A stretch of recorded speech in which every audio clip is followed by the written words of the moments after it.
distributions, spanning from accelerator physics to space research.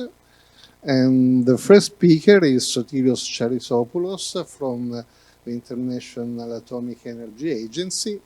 Please. Thank you. Before starting, I would like to thank you for the slide.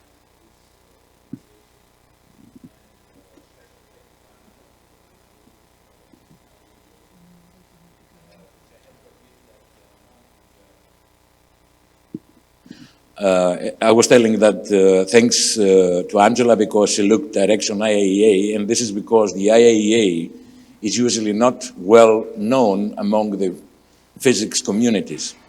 So what I will try to present you in this talk is an overall view of the IAEA itself, and then I will focus a bit on activities that are related with accelerators. So the talk is the IAEA and its activities in support of accelerator-based facilities for research and sustainable development. Let's see if we can change this. Okay, so just a profile of the IAEA. The IAEA is an organization that belongs to the United Nations. It's an autonomous agency and has 173 member states from all over the world, something like 3,000 employees, from which 2,500 something are located in work in Vienna, where the headquarters are. The IAEA has also laboratories in a small city outside Vienna called Cyberstorf, in Monaco, and there are some offices also in Tokyo, in Toronto, also liaison offices in New York and Geneva. So the structure of the IAEA is, let's see if it works, is shown here. Actually, the hierarchy at the IAEA is department, division, section, unit. So the department is the main big, let's say, group. There are in total 1, 2, 3, 4, 5, 6 departments.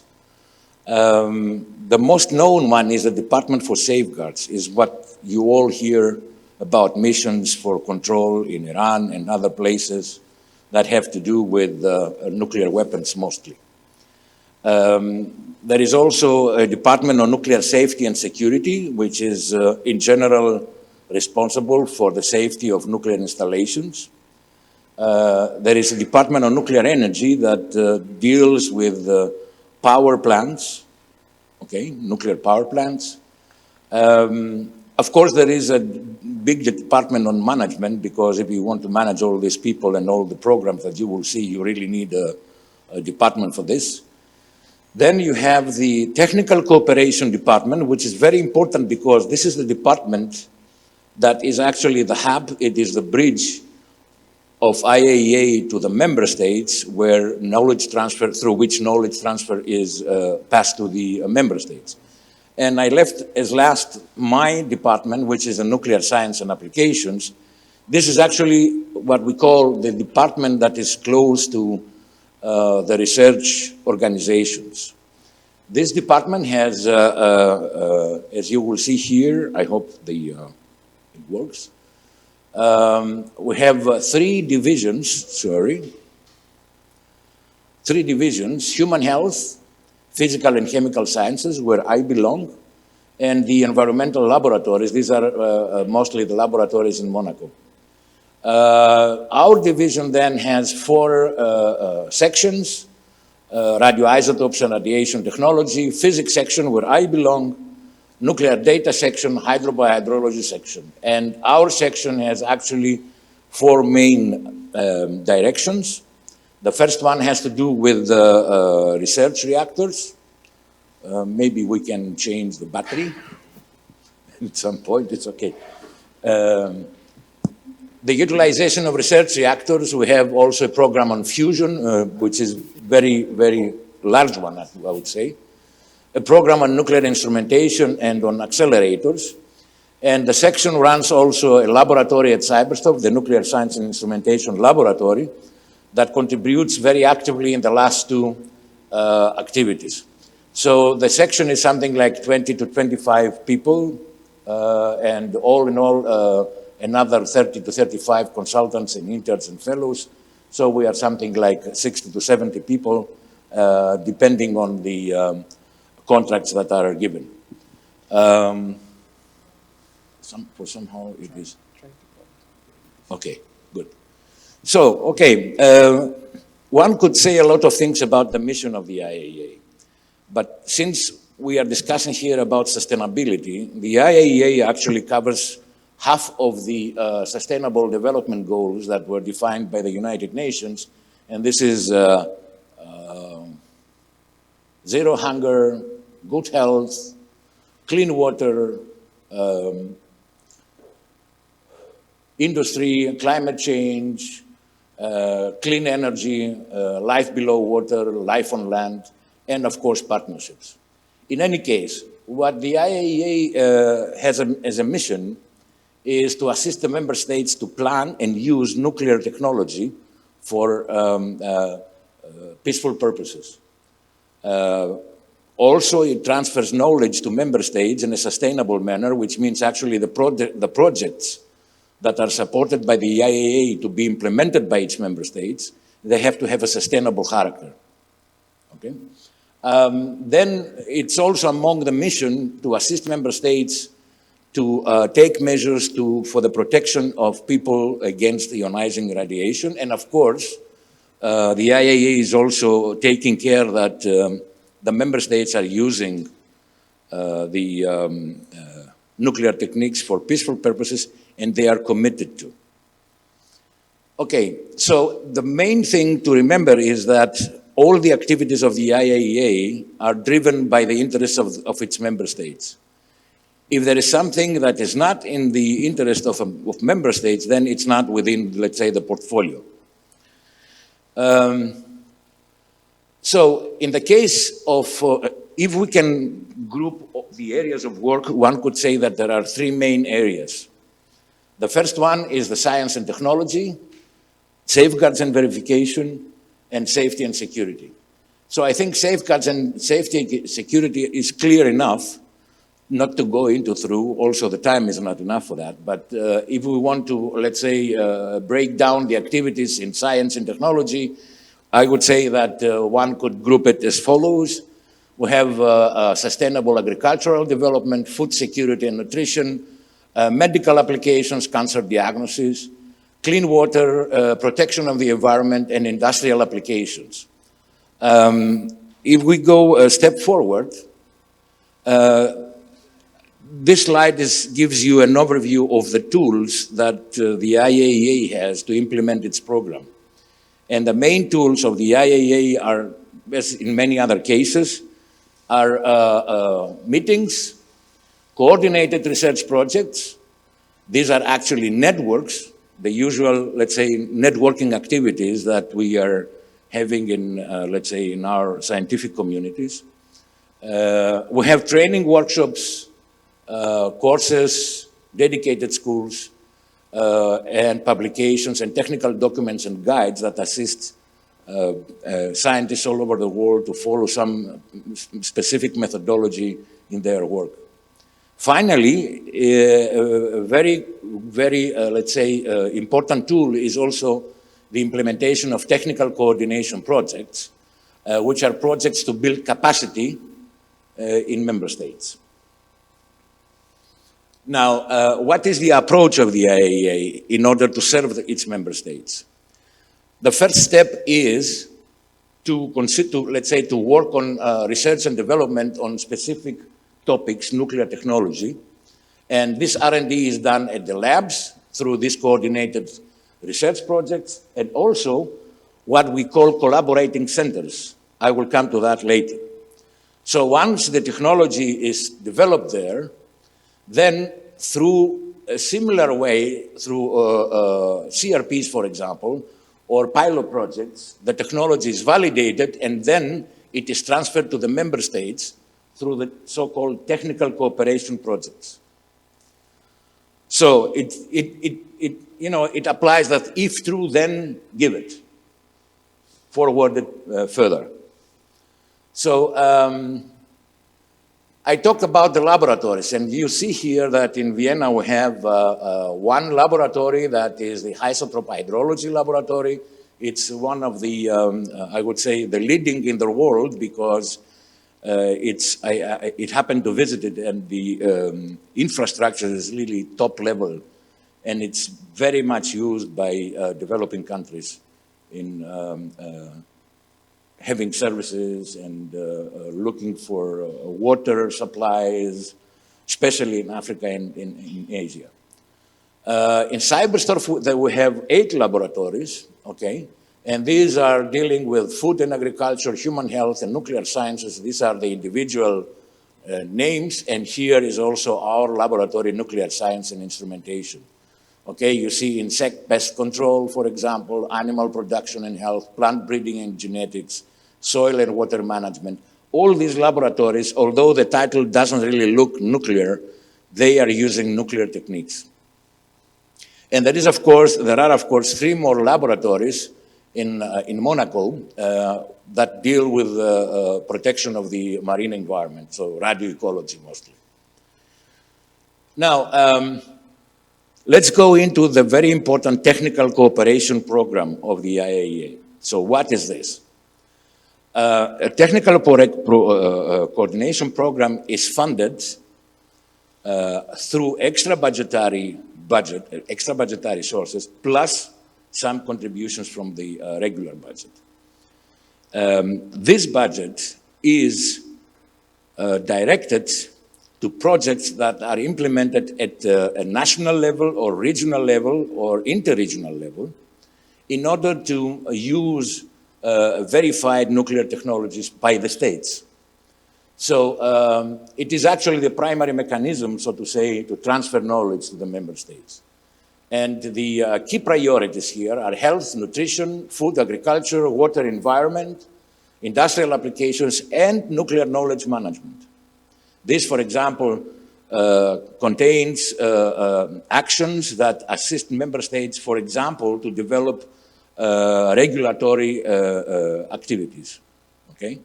Nuclear law and so on. And as I said, you can have national or regional or interregional projects. The way to support these programs is shown here is actually money for capacity building, networking, knowledge sharing, and partnership. In practice, these are fellowships, scientific visits, equipment, training courses, symposia, and expert assistance. Expert assistance means actually that the IAEA usually assigns some expert from some country X to go to some country Y and provide expertise and training to the local community. Now, just to give you an example of a regional project, okay? In January 2018, we had at the ICTP a meeting of the Southeast European Institute for Sustainable Technologies. This is actually an initiative to develop human resources for setting up an ion beam therapy center in the Southeast European region. That was the meeting there, and there were a lot of, I think there were something like 80 people gathered, and finally a regional project was approved for training people in this respect, and the budget for that was something like €500,000. The Sea East is now evolving, and I'm following this as the responsible scientific officer. Another one, interregional TC project is Sesame. We all know Sesame, the synchrotron in Jordan. For its implementation, the IAEA spent almost €2 million to train people, set up beam lines, and so on. So interregional means that that was a project that was proposed by countries from Asia, so Middle East, and Africa and other places, Europe and so on. Okay, just another example of a TC project that I'm dealing with at the moment is building capacity in Uzbekistan. So the objective here is to improve and develop educational processes in nuclear science. And the outcome should be academic programs in two universities, the University of Samarkand and the National University in Tashkent. So what we did for the moment, we supported 6 fellowships to go to other places, get trained, so that they will be able to run laboratory courses for the students when they will be back. And you see here some pictures. We had the first meeting, how these lab courses should look like. That was 3 years ago at the University of Samarkand. We visited the place where the labs should be established. We were having a visit of the small Van de Graaff accelerator in Tashkent and discussed possibilities for upgrades. And here is also the obsolete microtron in Samarkand. Anyway, the project was very successful. The colleagues there were able to organize exemplary lab courses for students. And very recently, as you will see here, the Prime Minister of Uzbekistan was there, and he adopted our proposal to establish an accelerator laboratory. So we were very happy to see this evolving because, you know, if you go there and see how much interested the people are in science, and especially in accelerator-based science, then it's something very motivating for you to continue working on this field. Okay, so all in all, the TC program activities, this is just the case of 2018, it's very similar still nowadays.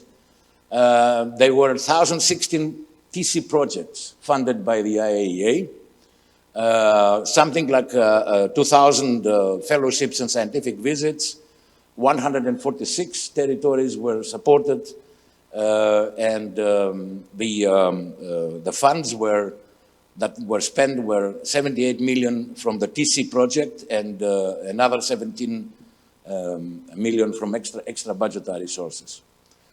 And here you see the distribution across the fields. You see industrial applications, 5.6%, health and nutrition, 27, 28%.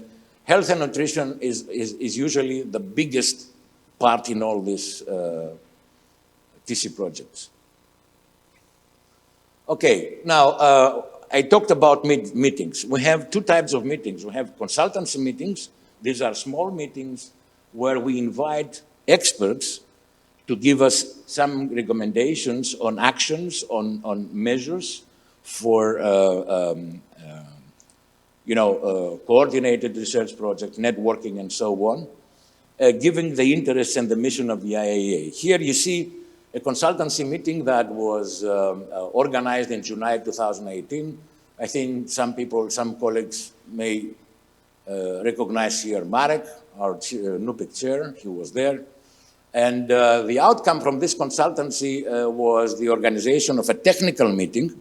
This is a normal workshop. This is a scientific workshop, actually. It's only the term technical meeting that we are using at the IAEA. So the meeting was on radioactive ion beam applications. We were something like 28 participants. That was before COVID. So usually these meetings can go up to 40 people in person. So there was a recap on the possible applications of radioactive beams. Just a few examples, possibility to harvest radioisotopes from beam dumps, radioactive beams for materials research, 218 statium, if this is a possibility for, if this is a promising case for health, treatment, and so on. And we end up that we have to prepare a technical document on this, because if you look around, there is no such a compact or, let's say, complete publication on this field. Now, now an example of a coordinated research project is a CRP that assists people, scientists from member states that don't have access to accelerators to perform ion beam analysis. And what you see in this map are the 11 laboratories that are that form a network and provide beam time to external users. So you see the geographical distribution. We have in Argentina and in Brazil, one in Mexico, Ithemba in Cape Town, some European, here is Lebanon, Pakistan, and Ansto. There is something here missing, but that was just, we were negotiating on this, but then COVID came and it was somehow, canceled. Anyway, we have at the moment, not 10, actually 15 experiments planned or done in these laboratories, and you see fields like geology, air quality, and so on. So these are actually dedicated for ion beam analysis techniques. Another technical meeting that was on advances in analysis of materials relevant to fusion, and that was also before COVID. It was in October 2018, also in Austria. The first outcome was really a special topic on ion beam analysis of fusion plasma facing materials, and some kind of a roadmap for future work in that field.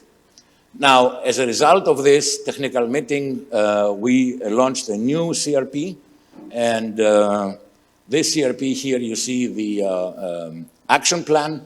Actually, these are normal nuclear reaction measurements, so cross-section measurements of specific reactions that play a big role in plasma-facing materials and jet walls or whatever.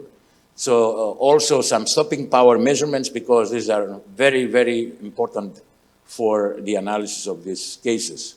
And this network runs in 2 phases, the first one until end of 2023, and it has to do mostly with measurements, but also round-robin exercises. And the second phase is actually to finalize the analysis, to produce a technical document, so a publication on best practices and so on.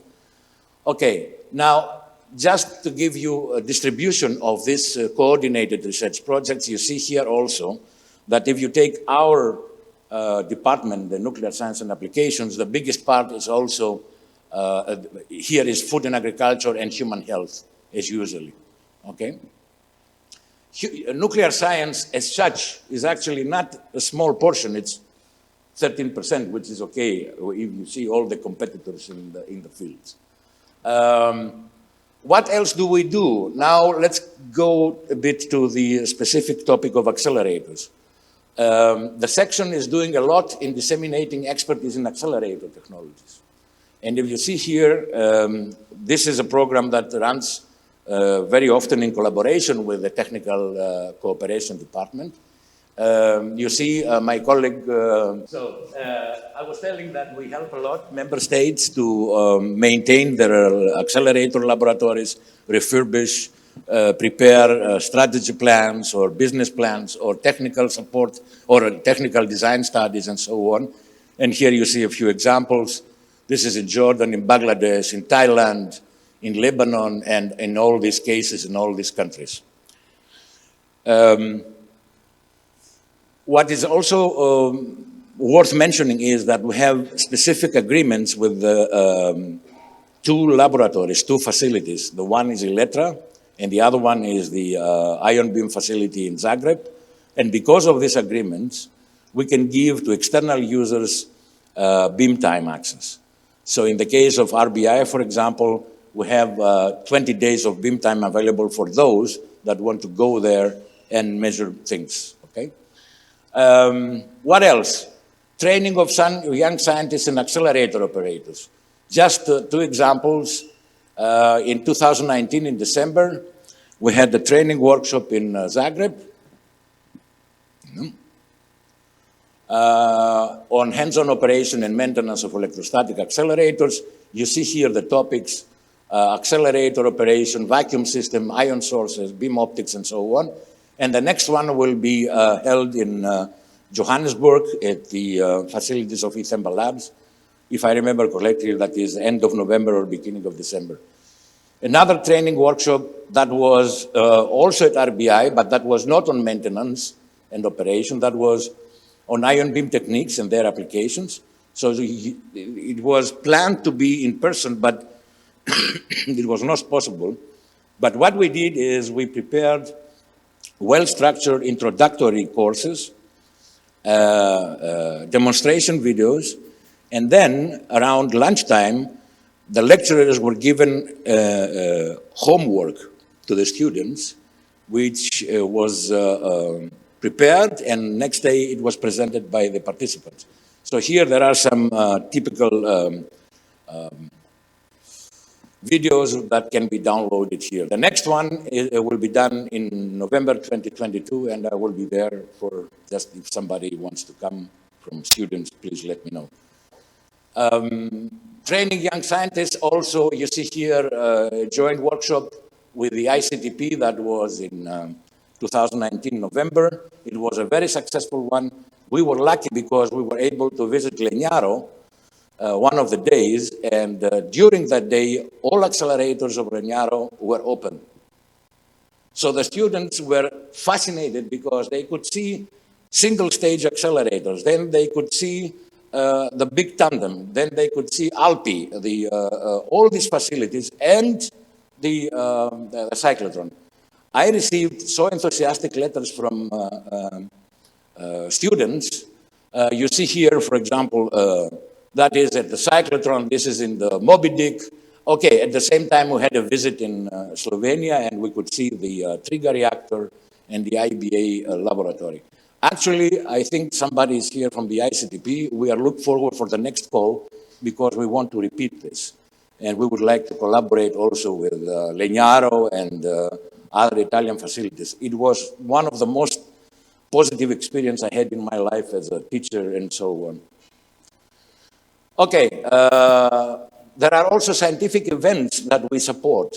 We give some seed money to invite people from developing countries to attend the conference. And you see here the last INPC, the next INPC, nuclear photonics in Japan, the African Nuclear Physics Conference, the last ECART 3 and the upcoming ECART 14, the Euroschool on exotic beams, and the International Conference on Ion Beam Modification of Materials that runs in July. Some other things that might be of interest, there are e-learning courses on accelerators, publications that, for example, compact accelerator-based neutron sources, CANs, and we will publish technical documents on advances in boron neutron capture therapy, muon imaging, and I think in the first case is also Sandro engaged. Is that correct, Sandro? Yeah. Okay. You can also find databases that list all possible accelerators in the world. Okay. I don't have time to go through, but since you will have the presentation, you can go and you click in these links, and you can find all the accelerators. And this is actually the interface here on the right. You see where they are located. Okay, and you can choose between electrostatic accelerators, you can use BNCT facilities, and so on. Now I'm coming to the topic of collaborating centers. Collaborating centers are research facilities in the world that assist the member state, assist the IAEA to disseminate knowledge on specific topics. And you see here there are 40 collaborating centers in all scientific domains, in all areas of work of the IAEA. Now the point is that only 4 are in accelerator-based science, and I'm happy to say that ITHEMBA is one of those, and you see here the plaque and the signing ceremony between our DDG, Ms. Najat Mokhtar, who could not attend, and I was lucky to replace her. And this is the ambassador of South Africa. That was in November 2021.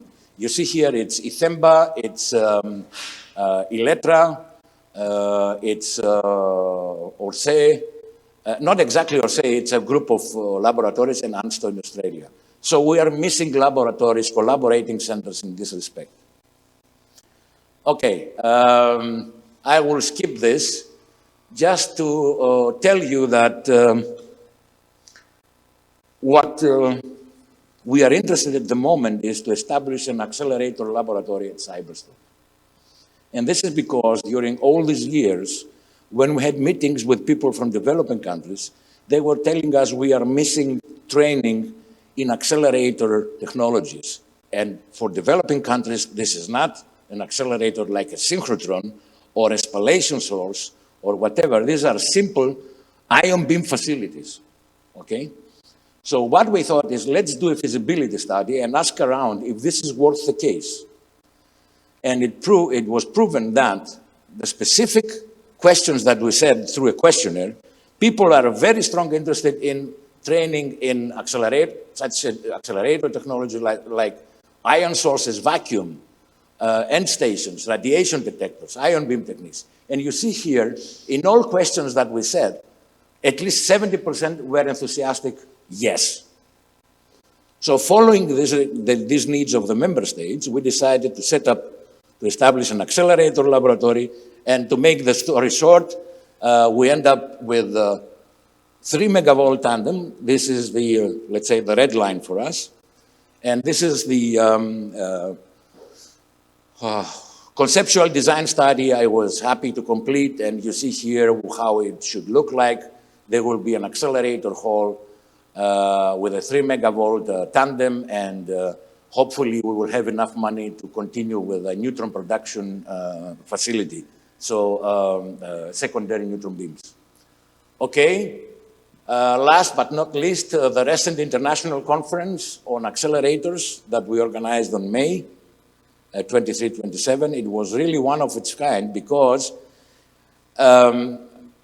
we didn't have only accelerators for basic research, but we had included works for industrial applications. So if you look here, the pictures, they were, works done with tandem accelerators, cyclotrons, electron beam irradiators, synchrotron light sources, and we also had a big portion of new developments in accelerator technologies. So we had something like 500 people, 200 in person, from 72 member states. And this is my last slide. The IAEA is taking sometimes very promising initiatives like NUTEC. NUTEC is an initiative that aims at contributing through the assistance of the member states to the problem of nanoplastics and microplastics in the environment, and especially in the marine environment. So many member states followed this initiative, and now there are groups and programs organized to tackle this problem. And in this effort, we include also nuclear techniques, okay? I think that is all. Thank you for your attention. And just to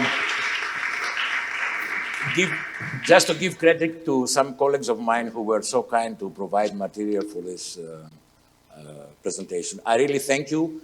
I thank you also for the excellent talks I had the opportunity to follow so far. It's an excellent meeting. Thank you so much. Thank you to you for this very interesting presentation. Of course, there is time for some questions. Please.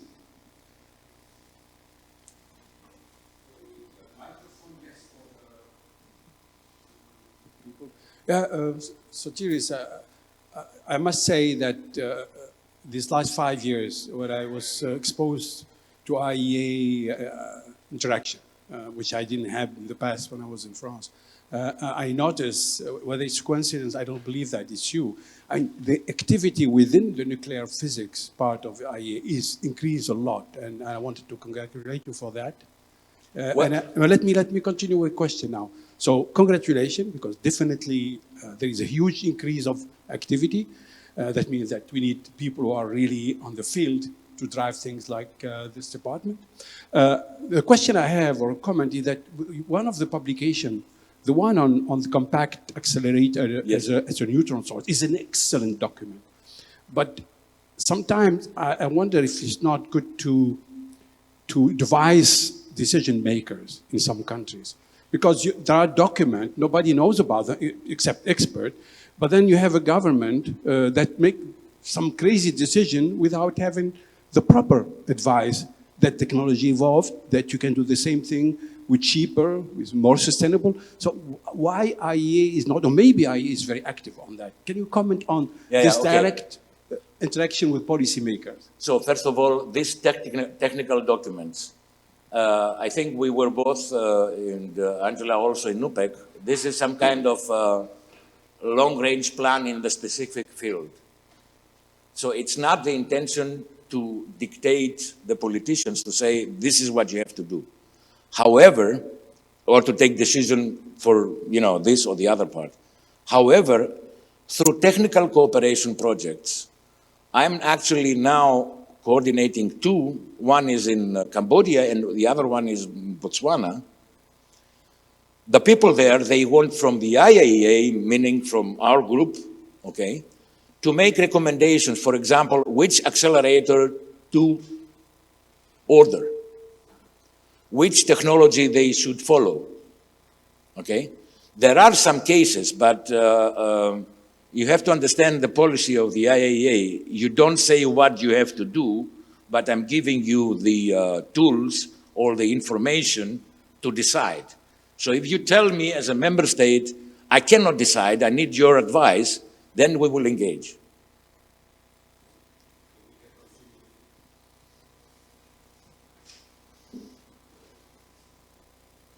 Thank you for that great talk.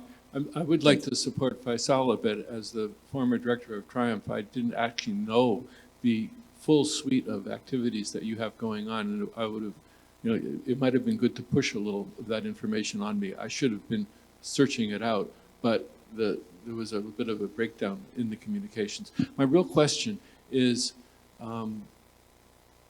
how do you deal with issues of non-proliferation, nuclear non-proliferation, as you're spreading these technologies? Sorry, what is the... How do you deal with the issues of non-proliferation, nuclear non-proliferation? You must have an answer that you give people when they ask you that, so I'd like to hear it. Okay, actually I'm not in this department. I cannot give you accurate information, but I know that usually these activities are done within in the frame of some bilateral agreements. So the safeguards department, they, as far as I know, they do regular checks. But in order to do the regular checks, these checks is just not just you appear somewhere and you say, hey, guy, I'm the IAEA, show me what you have. I mean, this has to go through some agreement, formal agreement. And that's why in many cases, I assume, without, that in some cases, this might be a bit difficult. Okay? But anyway, I would like to close with that one comment. I think that, at least for our community, the physics community, and more specific, the nuclear physics community, there are many possibilities to collaborate with the IAEA, but so far, for some reason, the information, what we do, what we can do, was not so widespread. So please feel free, if you have some idea when you're back, just contact me at any time. I will be happy to work with you. Thank you. A question from me. I'm very curious. Can you give us an example, practical example of a nuclear technology that is used for something which apparently has nothing to do with nuclear, like food or the marine water? Yes. I mean, this might sound a bit widespread, but neon tomography. the IAEA was one of the, let's say, muon tomography was one of the topics that were, since last decade, I would say, very strongly supported by the IAEA. There was specific network on that. And I'm happy to see that this will end up with some technical document as well. And now there are even developing countries that are really interested in applying this technology. Aztec monuments, you know. It's very, very... Sorry? For which application? For, you know, you want to create the drawing, or let's say the fundaments of, to investigate some tomb or whatever. This is now a well-known technology that is supported through technical cooperation programs from the IAEA, okay? So, and you also have to think that, oh, for example, new radioisotopes, okay? Copper 64, I think it was somehow through some network also from the IAEA very strongly came into use.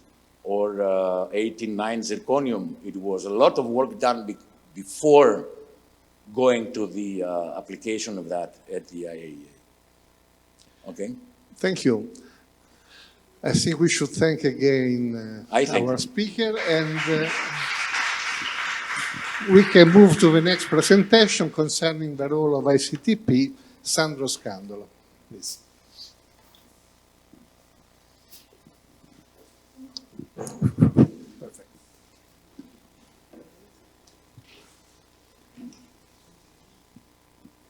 Good. Let me begin by thanking the organizers of the meeting, Angela, Luisa, and Joe, for the kind invitation to speak here at the in Varenna, where I was a student, and the lecturers. I came here several times, and it's now a pleasure to be here for this special event in person.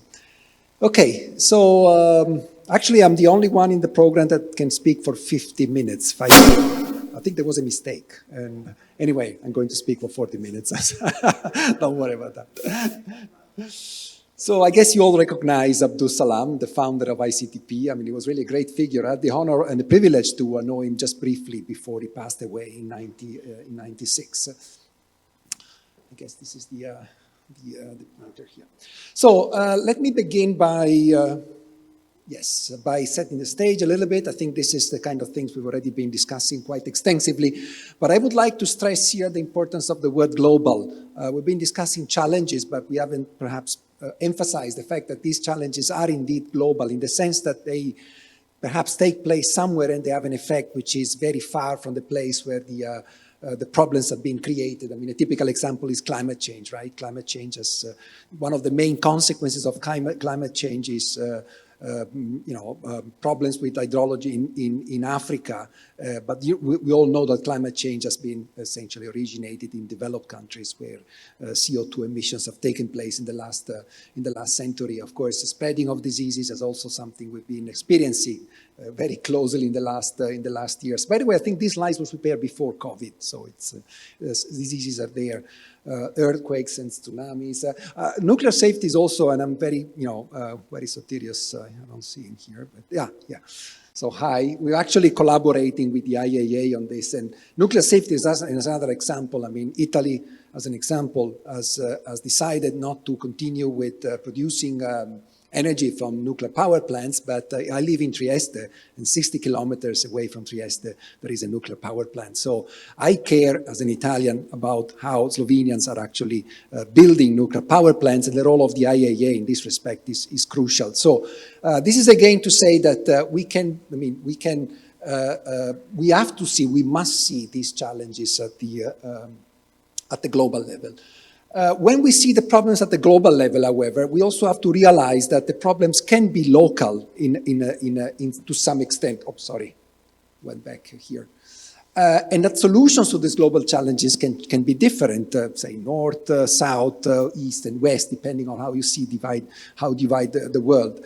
And also in particular, the fact that you need to put people and local communities in a position to focus on their own technological priorities. If there is a country that wants to invest in nuclear energy, for example, one must be able to support that community. Other countries may decide to take different routes. So it is important that we offer countries the possibility to have their own technological and scientific solutions to their own problem. Of course, there is also an issue about natural resources. We all know that natural resources are quite concentrated geographically. I mean, oil is a typical example, but of course, we're all familiar about the problems that rare earths are causing in the field of electronics, in the technology of our smartphones, and the fact that the places where these minerals are mined are very geographically extremely localized. So it's also an opportunity, if you think about it, for countries to to add value to their own natural resources. I mean, this is a typical problem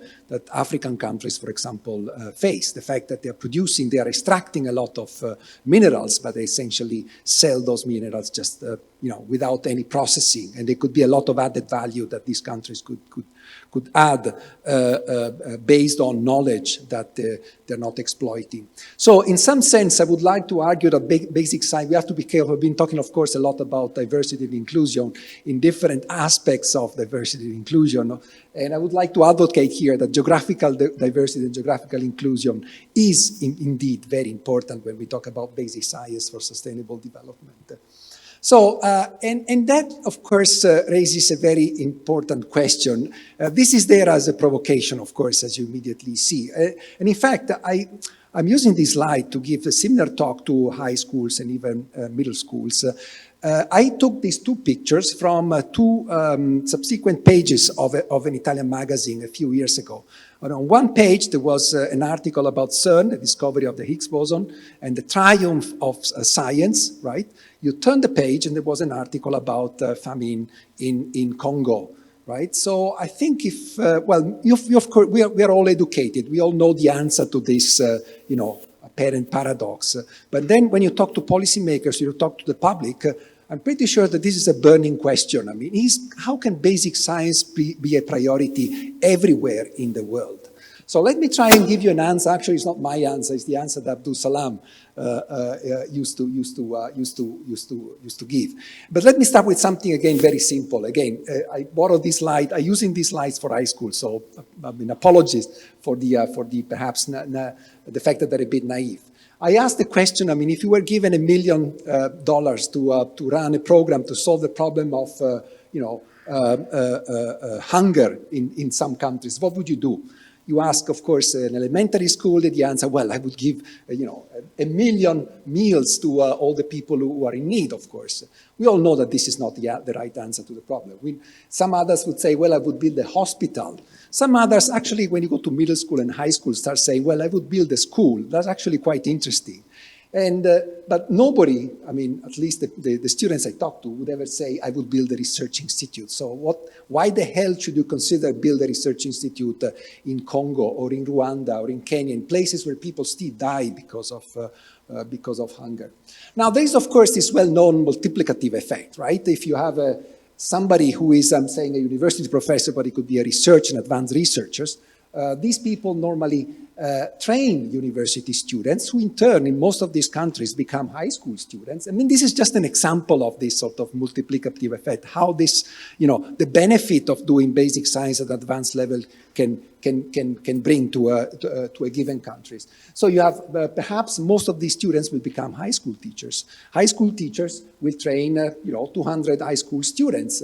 Now, most of these students, if they've been to high schools in certain countries, will become primary school teachers, right? And primary school teachers will educate 4,000 primary school students. Again, as I said, this is just an example. But what is important here is that if you don't start from the top, you will never get to the bottom of this pyramid. And having advanced, people with advanced skills, advanced knowledge in a country generates also other types of precious skills. I mean, I'm not sure how many have traveled to sub-Saharan Africa, but I can tell you that it's quite difficult to find the people with sufficiently advanced training in engineering, for example, in the medical field, among managers, among people, even among politicians. Okay, we normally complain about politicians in our own countries, but rest assured that if you visit some countries, I mean, the level of cultural and exposure to the advancements of technology and science is extremely poor. So, and in the long run, of course, building a strong capacity in advanced sciences is something that, if you think about it, it's the basic, element that might free countries from dependency on foreign aid, right? You're not just contributing to the top, but you're contributing for the bottom. But then there is another question there, which is what really Abdus Salam was really keen on trying to give an answer to, and this is why should the fact that we are here, have the chance, I'm talking about me as a Western, a scientist living in a Western country, be given a chance to think at an elevated level, okay, studying the history of my country or studying literature, be just a prerogative of the rich, of those who live in rich countries. Well, if you think about it, this has already been incorporated in universal human rights. If you look at Article 27, it says everyone has the right freely to participate in the cultural life of the community, to enjoy the arts, and to share its scientific advancement and its benefits. So it was already there. I mean, almost not a century, but 70 years ago for sure. And this is where Abdus Salam comes into the picture. Abdus Salam, as you probably know, was born and raised in what is now Pakistan. At the time, it was a British colony, from a white-collar family. But his genius was recognized by the teacher. Again, high school teachers recognized his skills in mathematics and in physics. And he was given the chance to study in the UK. We're talking about right before the World War, during the war, actually. And, and eventually he became one of the most, if not the most important theoretical physicist of the past century. Got the Nobel Prize in 1979, together with Glasgow and Weinberg, for the Standard Model, essentially. But that was 1979.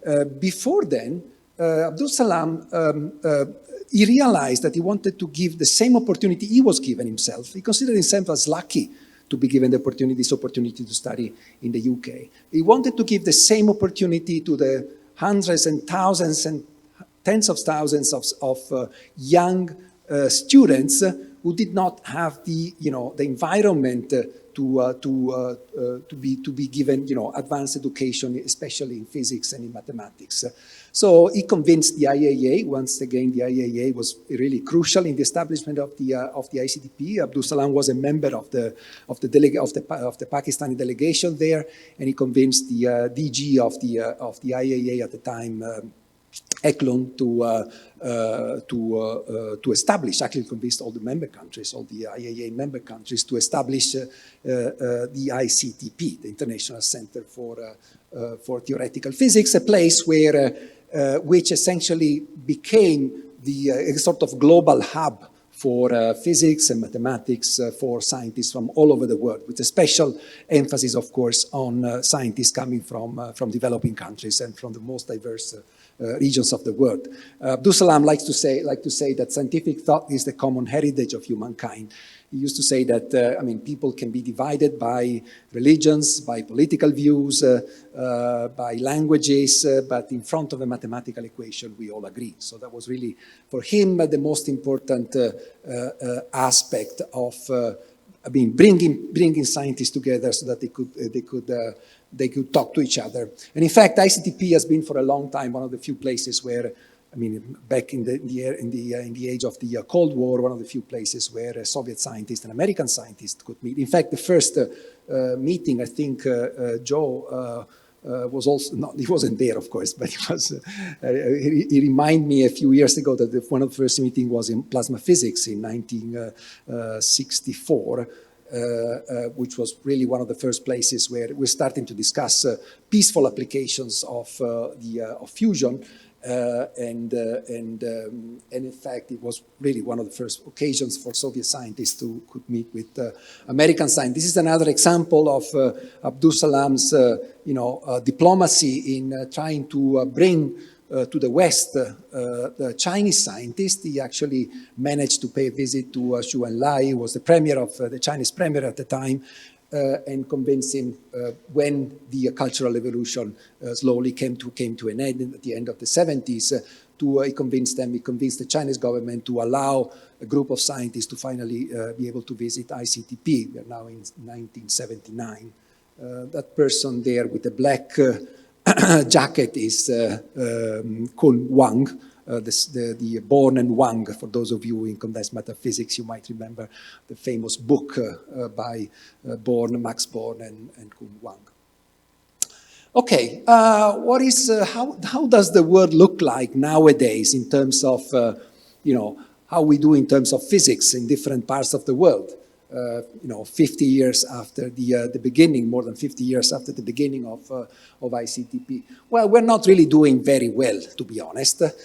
This is now a breakdown by continents of, what you see there is the share of the GDP per continent, the share of the population, and also the share of papers in all fields, as well as the share of papers in physics.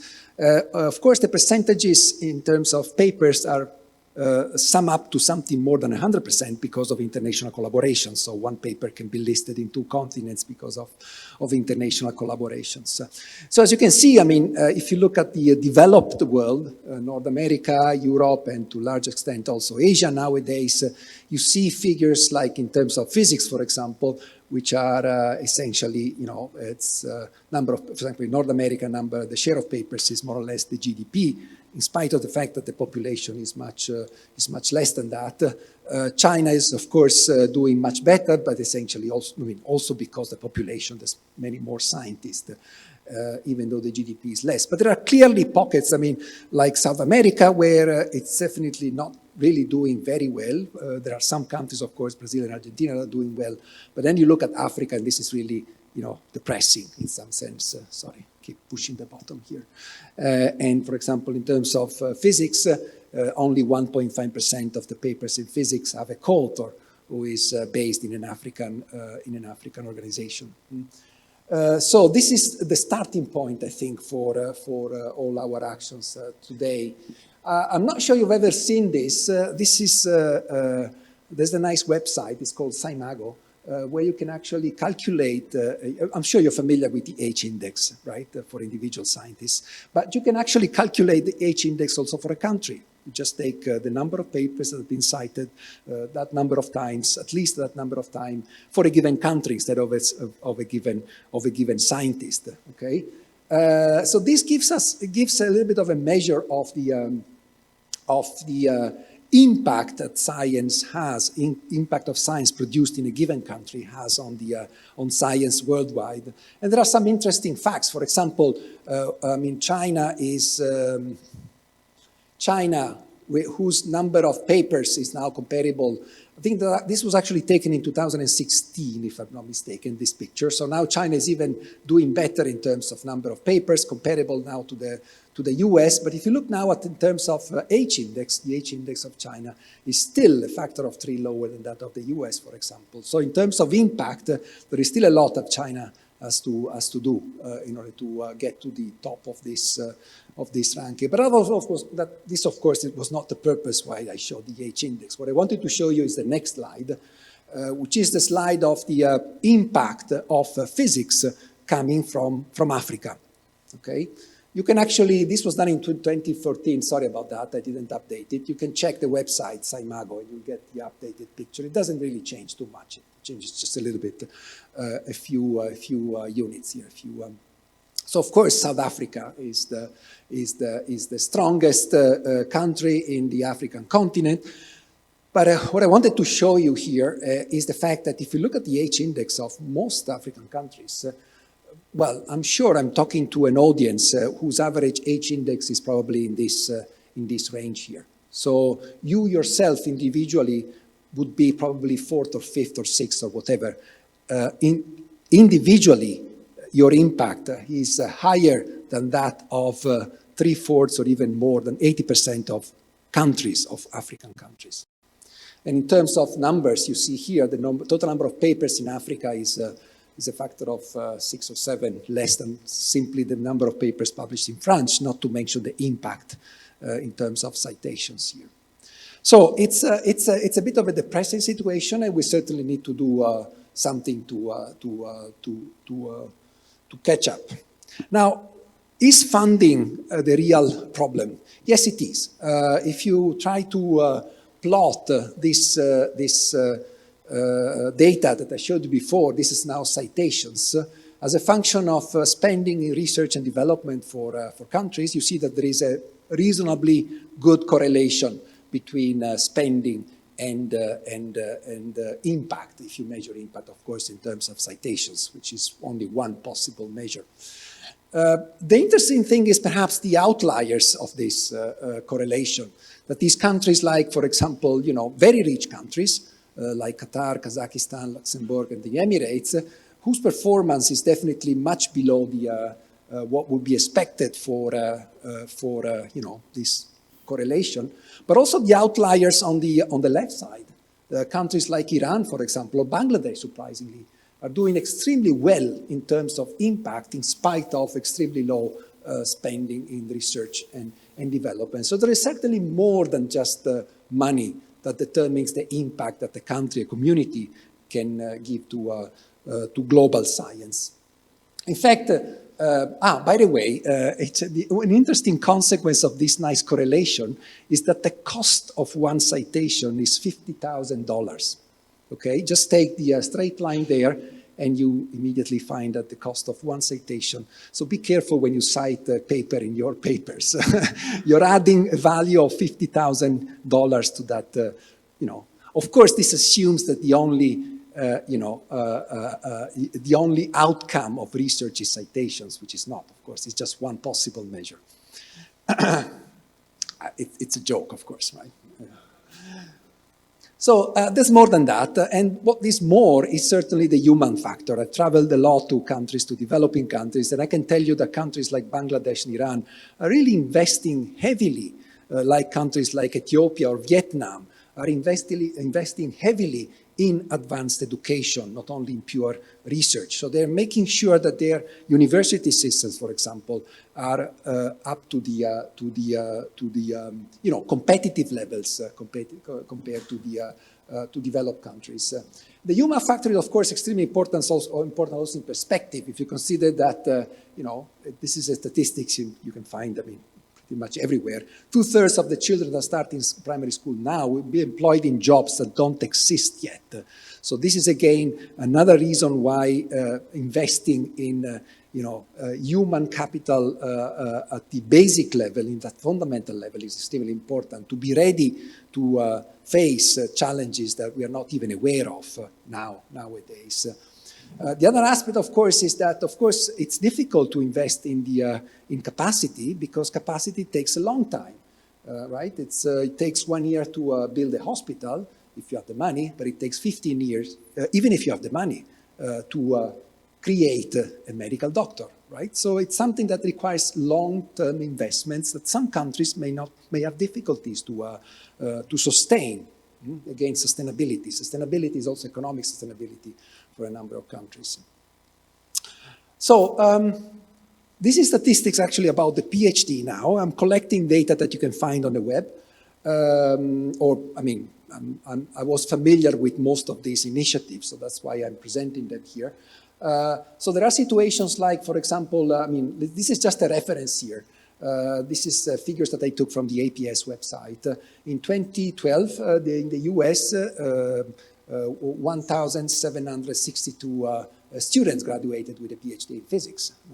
Okay, let's compare them with other countries. If you look at Central America, at least until a few years ago, there was no PhD program in a number of countries like Guatemala, Salvador, Honduras, Nicaragua, Panama, and the Dominican Republic. Now they are establishing some partnerships. This is one of the many partnerships that have started, the XUCA, trying to pool resources and trying to create PhD programs in basic science, try to give an opportunity to students. These students, in most cases, then end up studying in some other country, in the US, or they come to Europe, depending on their language. What about Africa? This is a study this is a survey that was led by the APS, once again, Jim Gubernatis. I guess Joe was also involved with this, which essentially asked colleagues physicists in Africa and Sub-Saharan Africa in particular to tell us what was, to their knowledge, the number of PhD in their own countries. The figures may not be very accurate, but I think they give a sense that these figures are at least one order of magnitude less than those of, in terms of population, we are essentially the same as in the US, at least if you sum the green countries there. So we're at least a factor of 10 below the average of developed countries like the US. So what we are trying to do at the ICTP and together with several other partners is try to build capacity in basic science in a number of fields. These are just a couple of examples of schools we've been organizing in Africa. I guess most of you are familiar with this one here, the African School of Fundamental Physics, which is supported also by CERN and by several other organizations. This is another one in condensed matter physics. And these schools have taken place in a number of countries, in those countries, with students participating from these countries. Let me mention that it's not just the fact, it's just knowledge transfer. We're not just transferring knowledge when we organize these schools. We're also creating a community. We are creating international networking. And precisely the fact that we are repeating these schools every 2 years creates a lot of engagements, mentorship. Most of these students are now collaborating with perhaps junior researchers in Europe or in the US. And there was actually a very recent event I saw on the web last week in Berkeley. In Berkeley, they invited all these students, a number of students who had kept collaborating with their own scientists. They invited them to Berkeley. So these are really, I believe, are really extremely important exercises that we need to continue, we need to reinforce and perhaps expand to other fields.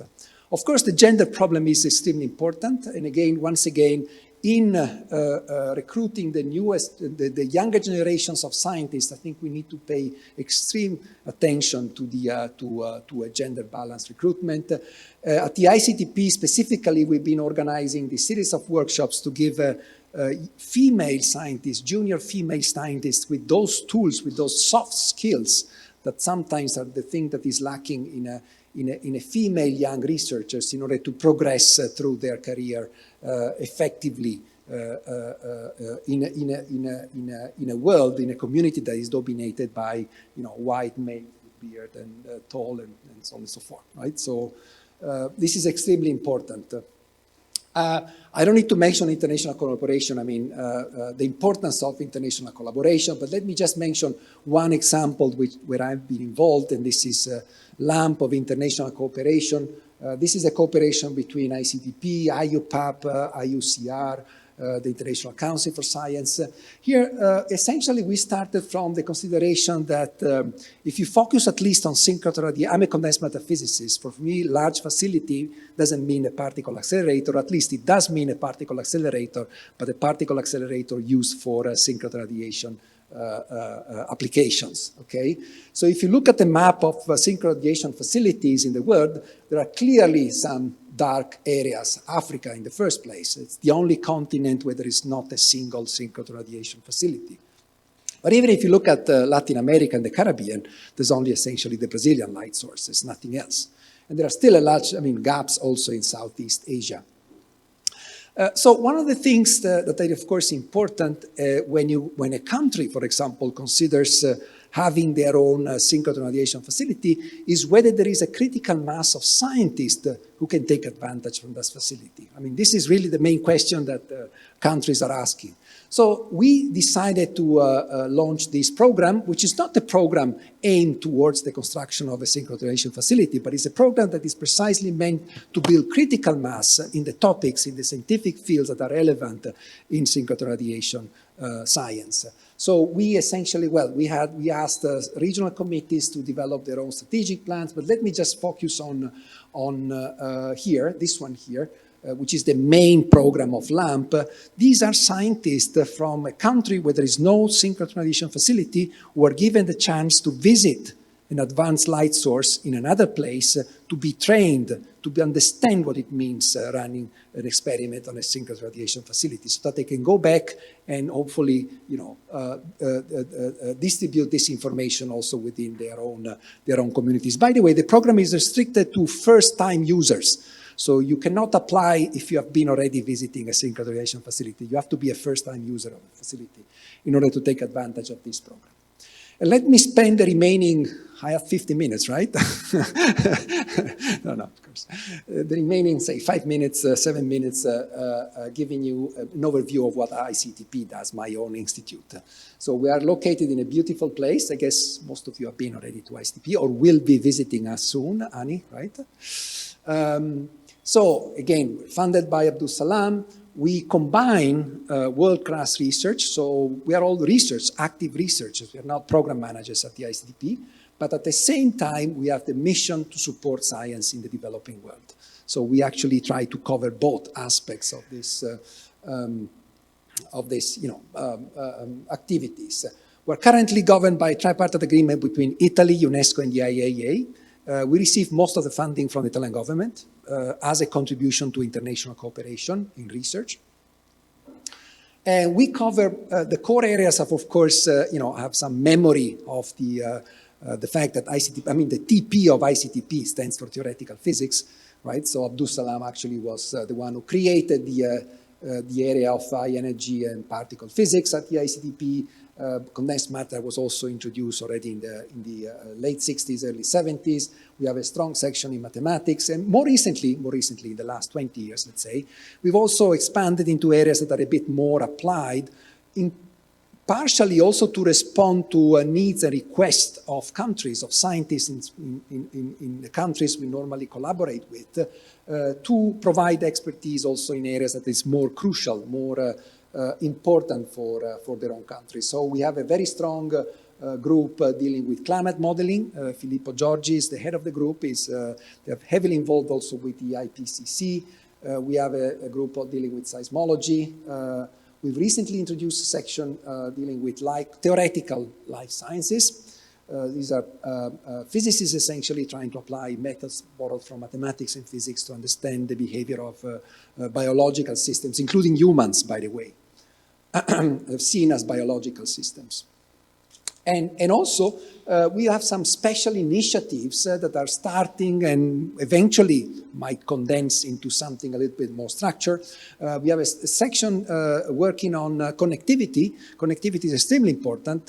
Research and academic connectivity in ICTP was one of the pioneers of the networking internet in Nigeria for academic and research purposes in the late 80s and early 90s. We also have activities in renewable energies, in cultural heritage. We have a small experimental lab. We have large computational facilities. Nowadays doing theoretical physics requires the use of computers. I myself am a computational condensed matter physicist. And also recently we've been expanding in the field of quantum computing. So I'd be happy to talk about those of you who've mentioned this in their talks. Just to give an example, this is the climate modeling group. Here you see Filippo talking to students. They essentially cover a number of topics connected with climate science, from atmospheric, cryosphere, all the way to impacts of climate change. They're now interfacing their models to models of migrations, population dynamics, hydrology, coupling with the biogeochemical cycle. So it's a comprehensive modeling of the Earth as one system, essentially. And a couple of members of our section are also members, in fact, lead authors of the last report of the IPCC, Climate Change 2021, the Working Group 1, Physical Sciences. This is the research. Now it's the training programs. This is perhaps our flagship training program. It's called the Diploma Program. We invite every year about 55 students from the least developed countries. They come with a master's degree normally, and we prepare them for admission into good PhD programs elsewhere. So we have a pretty good success rate. More than 75% are got into good PhD programs, Europe, North America, and other places. And we, so far, since the beginning of the program, we graduated more than 1,000 students. Of course, our goal would be that eventually they consider going back to their country. And one of the ways, of course, we cannot convince them, we cannot force them to go back to their country, but one of the ways we use to try and convince them to go back after their PhD is to give them opportunities to stay in contact with ICTP through a series of other programs. Let me go straight to this one here. Like we have programs for more senior scientists. Associates is probably the flagship program. These are scientists who work and live in their own countries, and they have to apply, and if selected, they can spend several months to ICTP for a period of 5 to 6 years. So they can come to ICTP. Abdul Salam used to say they come to recharge their batteries. Sometimes if you're in developing countries, you're not just limited by the boundary conditions, but also by the fact that there's a lot of administration, a lot of teaching duties. And so this is really an opportunity for them to come to ICTP, get in touch and interact with the worldwide community of physicists, attend the conference, attend seminars, whatever is going on at the time at the ICTP. They spend normally a few months there. Sorry, I wanted to go back to the education because there's not just diploma. We, as an international organization, we are not allowed to issue degrees because we're not, we are a UN organization. We are administratively under UNESCO. And so we have to partner up with other organizations, especially locally, Trieste, to issue PhD. We have a number of joint programs with PhD programs with the local universities. And also we have a so-called sandwich PhD. These are students who register in their own countries, in their own universities, but they're given the chance to spend half of their PhD time in Trieste to do research, collaborative research with our scientists. So this is a very effective way to make sure the students don't cut their ties with their countries, because you engage the students, but you also engage the supervisor, so you make sure that there is research happening at the highest level in their own countries through this program. Just to give an idea, we have currently a total number of about 200 students on campus at the moment in the different programs.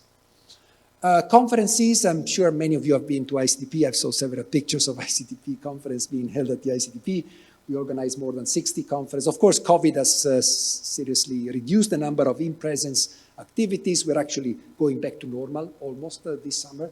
Not only in the main research areas, but also in other areas that we don't cover with in-house research. So we take advantage of expertise coming from outside, and this is especially the case of the collaboration with the IAEA.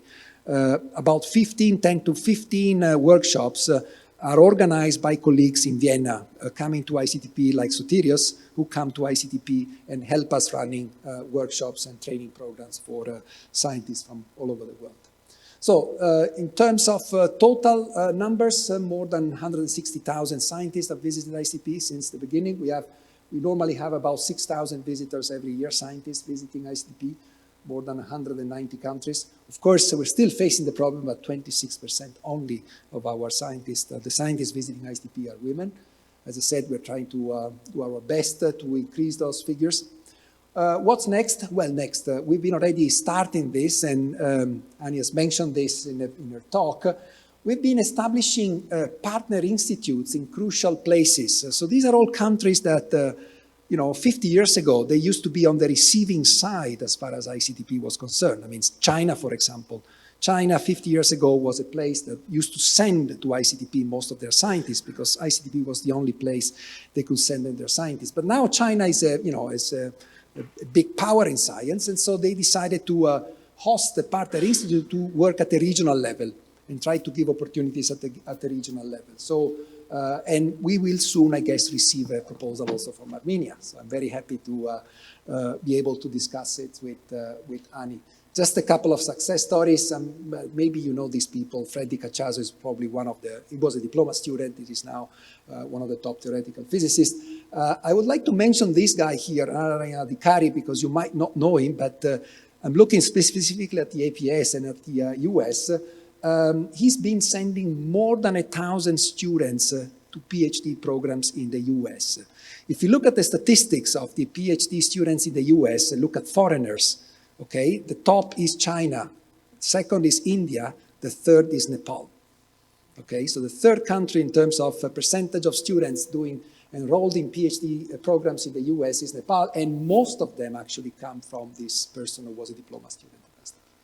I think I can skip that, and I can just thank you because the time is over, I guess. Thank you very much. Thank you to you.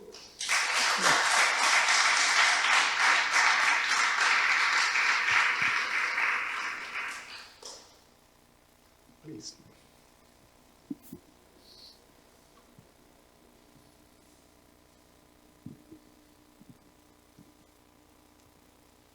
Yeah, thanks a lot for this presentation. I must confess my ignorance of ICTP. I think you give it all today to me. I'm very impressed. Your understanding of African situation is excellent, and we need to discuss a little bit more about it.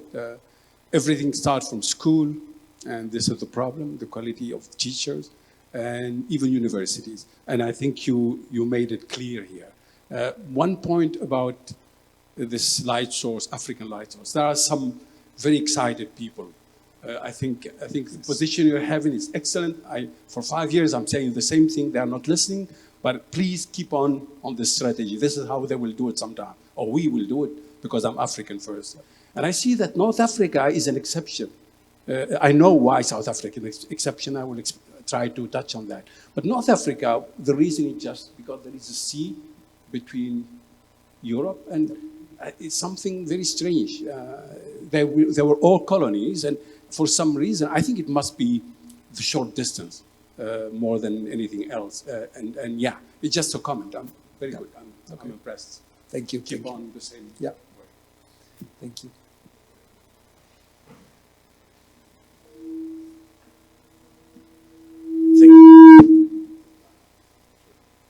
Thank you. It was really very, very useful for me talk. I understood a lot of sides from ICTP. I have, it may sound a bit provocative, but what about all these users that you are supporting through LAMP? Did you follow up what they do? Now that, okay. Let me finish, because I have the case of people which I was responsible for Sesame. We had a very detailed discussion with this community of users, and they were telling me that if they don't have a place to go, they wouldn't start this. And my silly question is, since there is no synchrotron facility in some region, how do you evaluate the fact that you are supporting tentative users without having a final destination? Well, it's a bit like the chicken and the egg, I guess, right? Yeah, I mean, yeah, you have to sure. start from something. That's And why it's a bit my provocative. claim is you have to start from capacity, human capacity first. So the hope of this program is precisely to, give opportunities to scientists to see, at least to experience personally what it means to do an experiment in the synchrotron facility. I have to confess that 2 years after the program started, COVID started as well. So it's, we actually had a lot of difficulties in running the program in the last 2 years.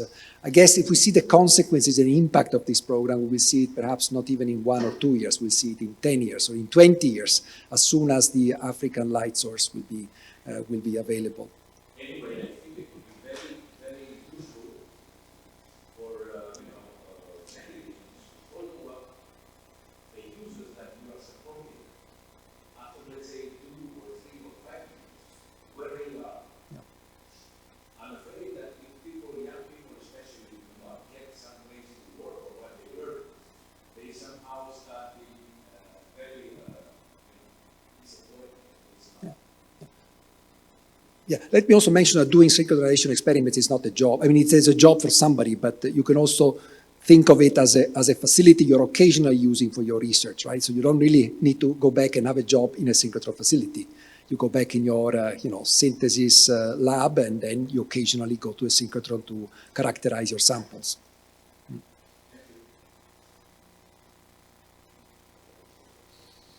Thank you for the nice talk. I mean, you told us that you have important high-performance computing capabilities. Can you please comment a little bit more? Yes. Well, we actually partnered up with CISA. CISA is a graduate school just next door to ICTP. And we host the second largest facility for scientific computing in Italy. Yes, it's a joint facility between ICTP and CISA. But we're currently starting to launch what we call an international consortium on scientific computing, where we would like to create a platform for the international community, the global community of scientists, physicists especially, working in scientific computing. Because already in the European context, you have the PRACE project, where I mean, you can ask for having tier 0 machines and so on. Yes, so. We are primarily in contact with the Italian supercomputing facility with Cineca, and through them also to PRACE. Okay, good. Thanks. Yep. How many African students not visiting Saturn do you have now? In the diploma program, I think it's probably 40%. So when a diploma program is especially on least developed countries, I think we are 40 or 50% of diploma students are from Africa. In the other program, students, it's probably 20, 30%. The other programs. Yeah. Roberto?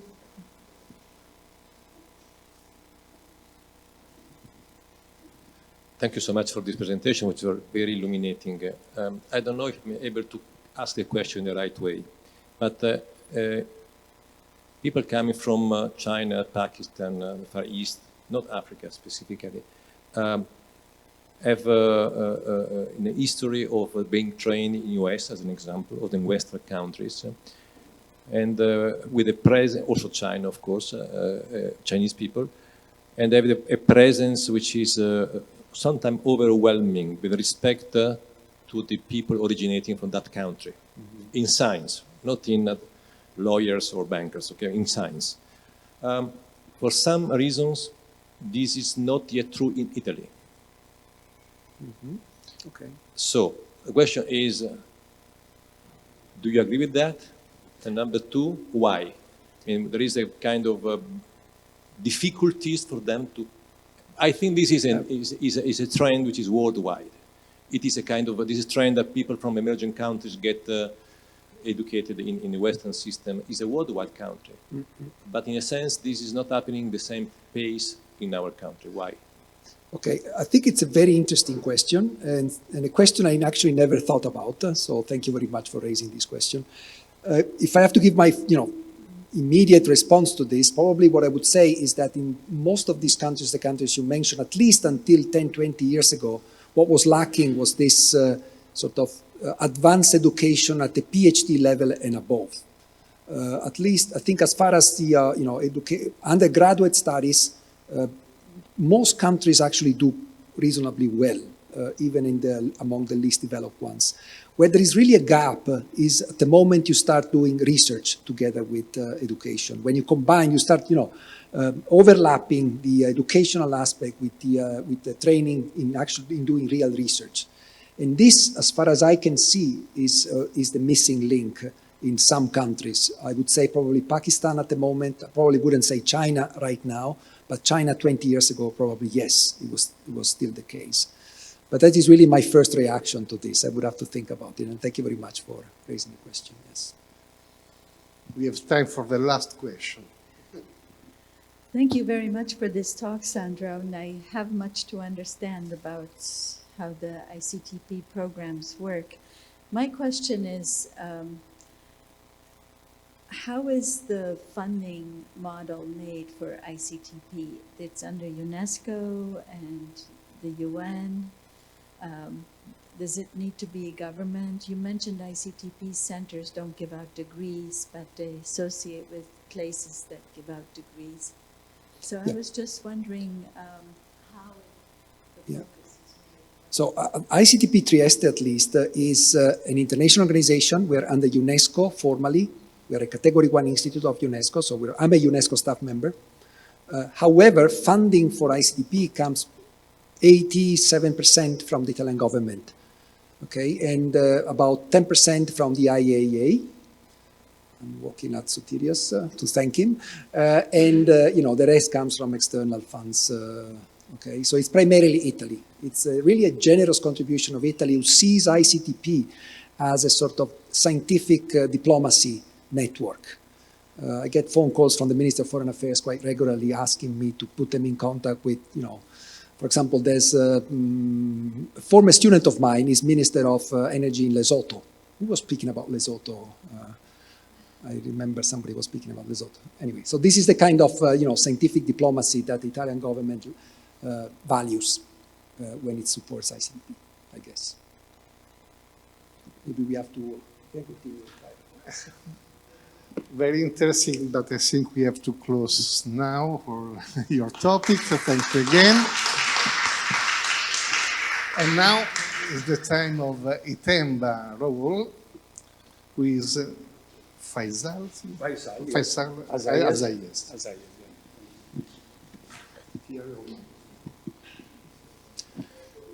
Yeah, good afternoon, and thank you for the organizers. Thank you, Angela, for inviting me. Pleasure.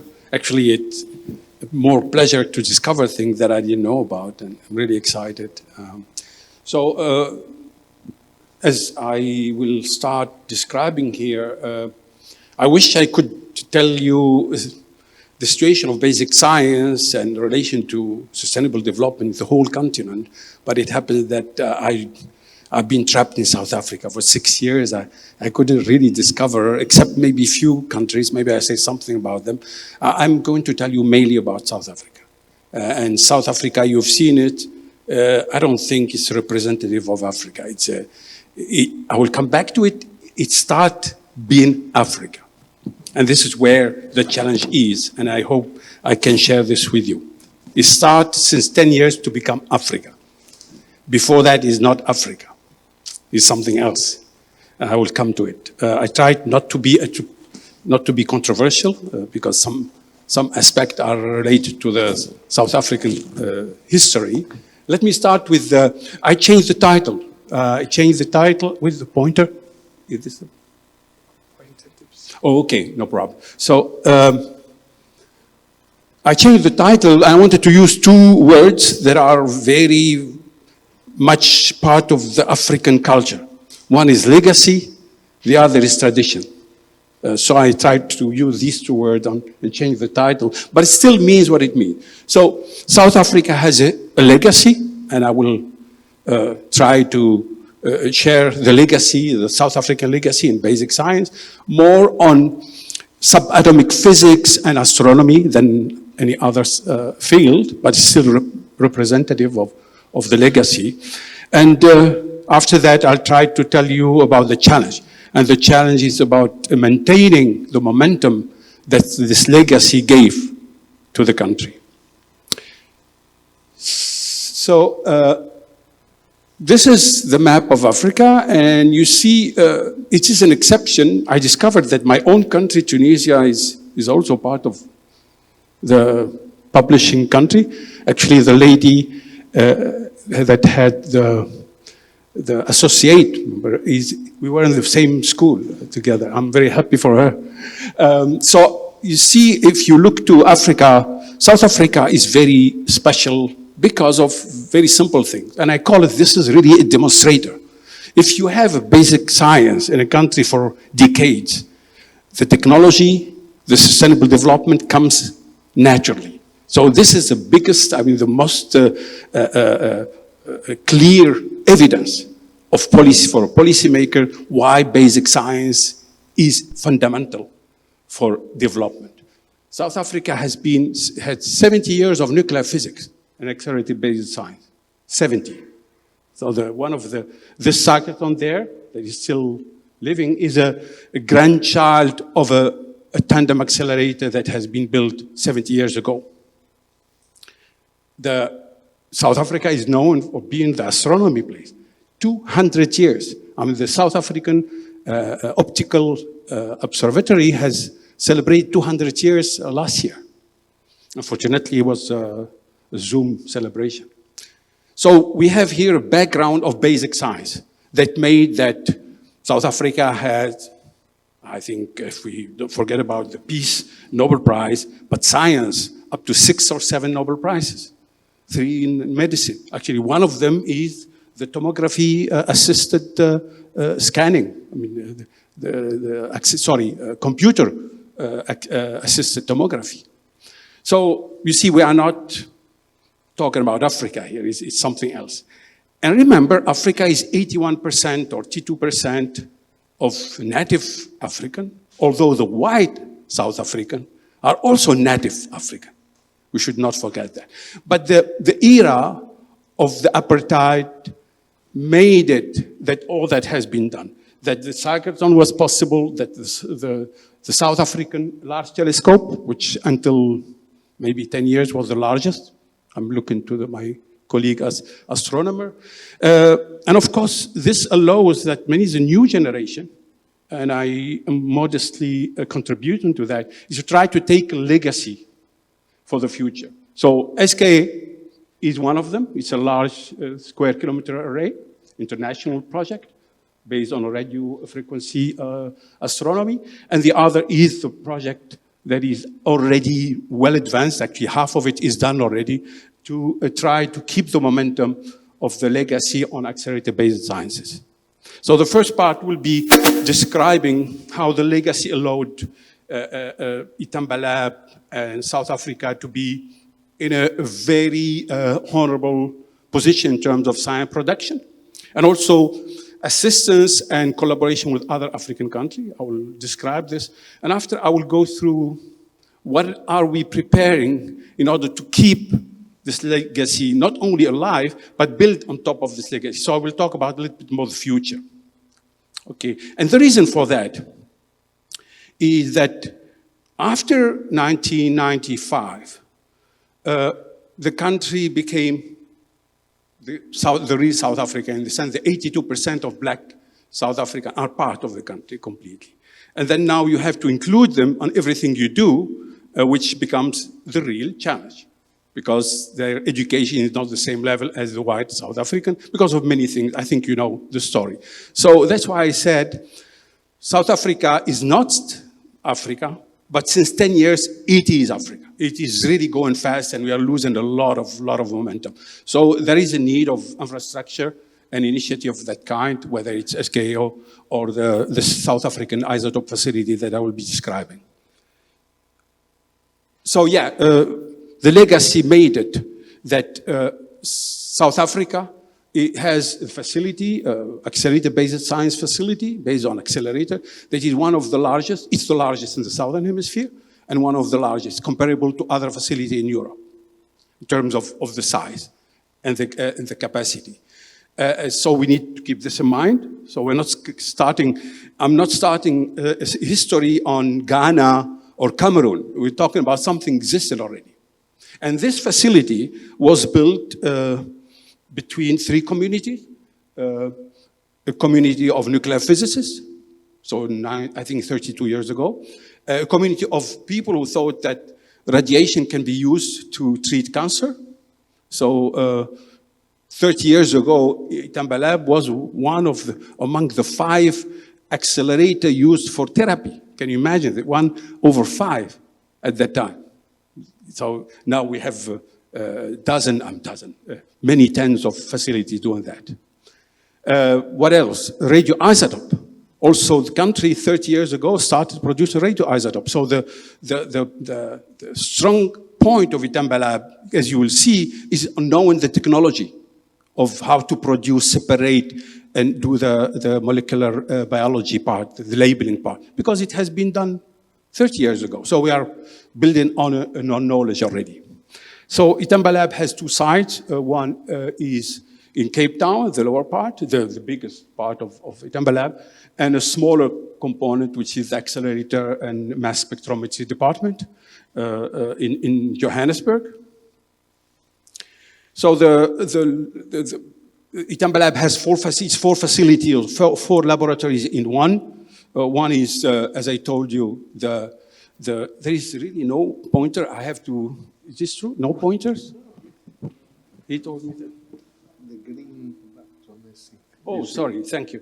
Oh, life is easier now. So this one is in Johannesburg. So it is a tandem accelerator, 6 megavolt, but also and mainly used for accelerator mass spectrometry. You have another accelerator, I will tell you about it in Cape Town, a brand new accelerator. This is also a new accelerator. This is the very old cyclotron 200 MeV with two injector cyclotron. So this is the 1, 2, 3, 4 laboratories. Itamba Lab core activity is on 1/3 basic science, 1/3 applied research, and 1/3 service provision. What I call service provision is mainly radioisotope production for the local hospitals and clinic, but also for the export. These are the sciences, material science, because the tandetron and the tandem are used very much on ion beam analysis type of activity, nanoscience, or material science at the nanoscale, neutron physics. I will tell you about a little bit radiation biophysics. This is new. This has been created this last 5 years in order to respond to the fact that the decision when I went there was to phase out the therapy program, and I will tell you why. Of course, these are the technical part of the accelerated technology, electronic instrumentation. This has been developed. We have is part of what we call technology innovation platform and mechanical engineers. So these are also the application due to the AMS facility that we have. So maybe a key statistic, because it's revealing for the future of the city. So it's a modest, it's 300 people, the SAF 300. I'm counting here the postdocs. And we increased a lot the number of postdocs this last 5 years. So the number of scientists is very small compared to the number of employees. And this has been actually consequence of the democracy in 1995. Every state-owned company had to hire people and try to reduce unemployment among the black community. So it's a legacy that we are so many, but most of them are not highly qualified. Now, I tell you something because I may forget. Those who are highly qualified, those who built the separated sector cyclotron, those who developed the radioisotope production, or even the therapy program. When I came in 2016, half of them, the same year, retired. And now that I'm talking to you, all of them retired. So there is a hole, a huge hole of human capacity. Okay, I'm telling you this because we're talking about sustainability, okay? So we'll come to that later. So this is, I put in a red, because it's a red flag. And this is where the effort should be made. I will come to it again. Student supervision, look, I mean, it's a huge number. I'm sorry, I need to comment this now, even though it will come later. There's all the students, they come from different backgrounds. Some of them are UCT, Stellenbosch University. These are the old, sorry, but they call it the white, but it's the old university. They're rich. Some of them are really richer than many of the American university. Donation from very wealthy South African, etc. They're rich, so they have better delivery in terms of background to student than others. So some of the student, if not the majority, a master degree is supposed to be 2 years. Some of them, the average is 4 years to finish a master degree. PhD up to 6 years when it's only 3 years. So this is due to the level and the background they have when they come to Itamba Lab. But we are pushing that our scientists try to supervise as much as possible. But you see, typically, given the background of students like this, when I was in Europe, I will have one student at the time, because you need to work hard on the student. You need 4 or 5 per fifth scientist. That's with the background. It's not sustainable. I'm telling you this because I'm preparing a little bit what solution we are bringing for the future. So it's a user facility. So Itamba Lab is the only national facility that involves all universities in South Africa. And even though some of them were not users, during the last 6 years, we create the need. We talked to the physics department at the university, small university, and we created, we took 1 or 2 students to have PhD. So we are encouraging a little bit the use of the accelerator at universities. Of course, it's a user facility including African countries, mainly the tandem and the tandetron, not really the high energy cyclotron, and Europe for user Asia and America, North and South America. So this is the biggest facility based on a 200 MeV cyclotron. This is where isotope I produced, and I will tell you about it. These are the 3 volts where we used to have proton therapy and neutron therapy. This was supposed to be a second proton therapy center, but let me comment on that right away. It happens that in 2016, when I came to Itamba Lab, there was no treatment, no proton therapy at all. There was no patient to treat. And it was like this for 15 years, but we still having people employed without doing a lot. So I had to terminate this program. The other neutron therapy is very controversial, and nobody agreed that neutron therapy is efficient enough. So it was phased out. But all these volts has been reutilized, and I will tell you about it later, for a new project that we call South African Isotope Facility. No need to elaborate more on this. It's typical nuclear physics facility. I just comment on this. So this is, as the therapy program was phased out, we tried to develop a scheme where whatever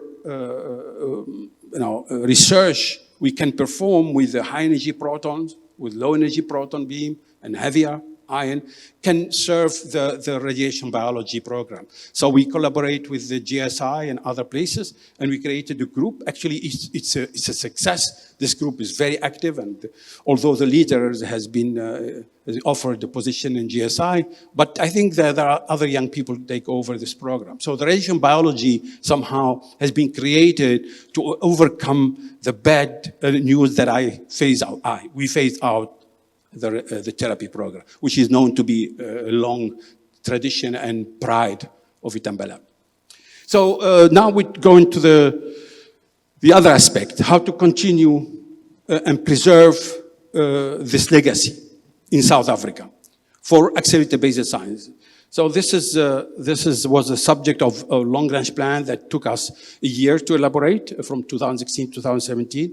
And I'm going to share with you this. So this is typically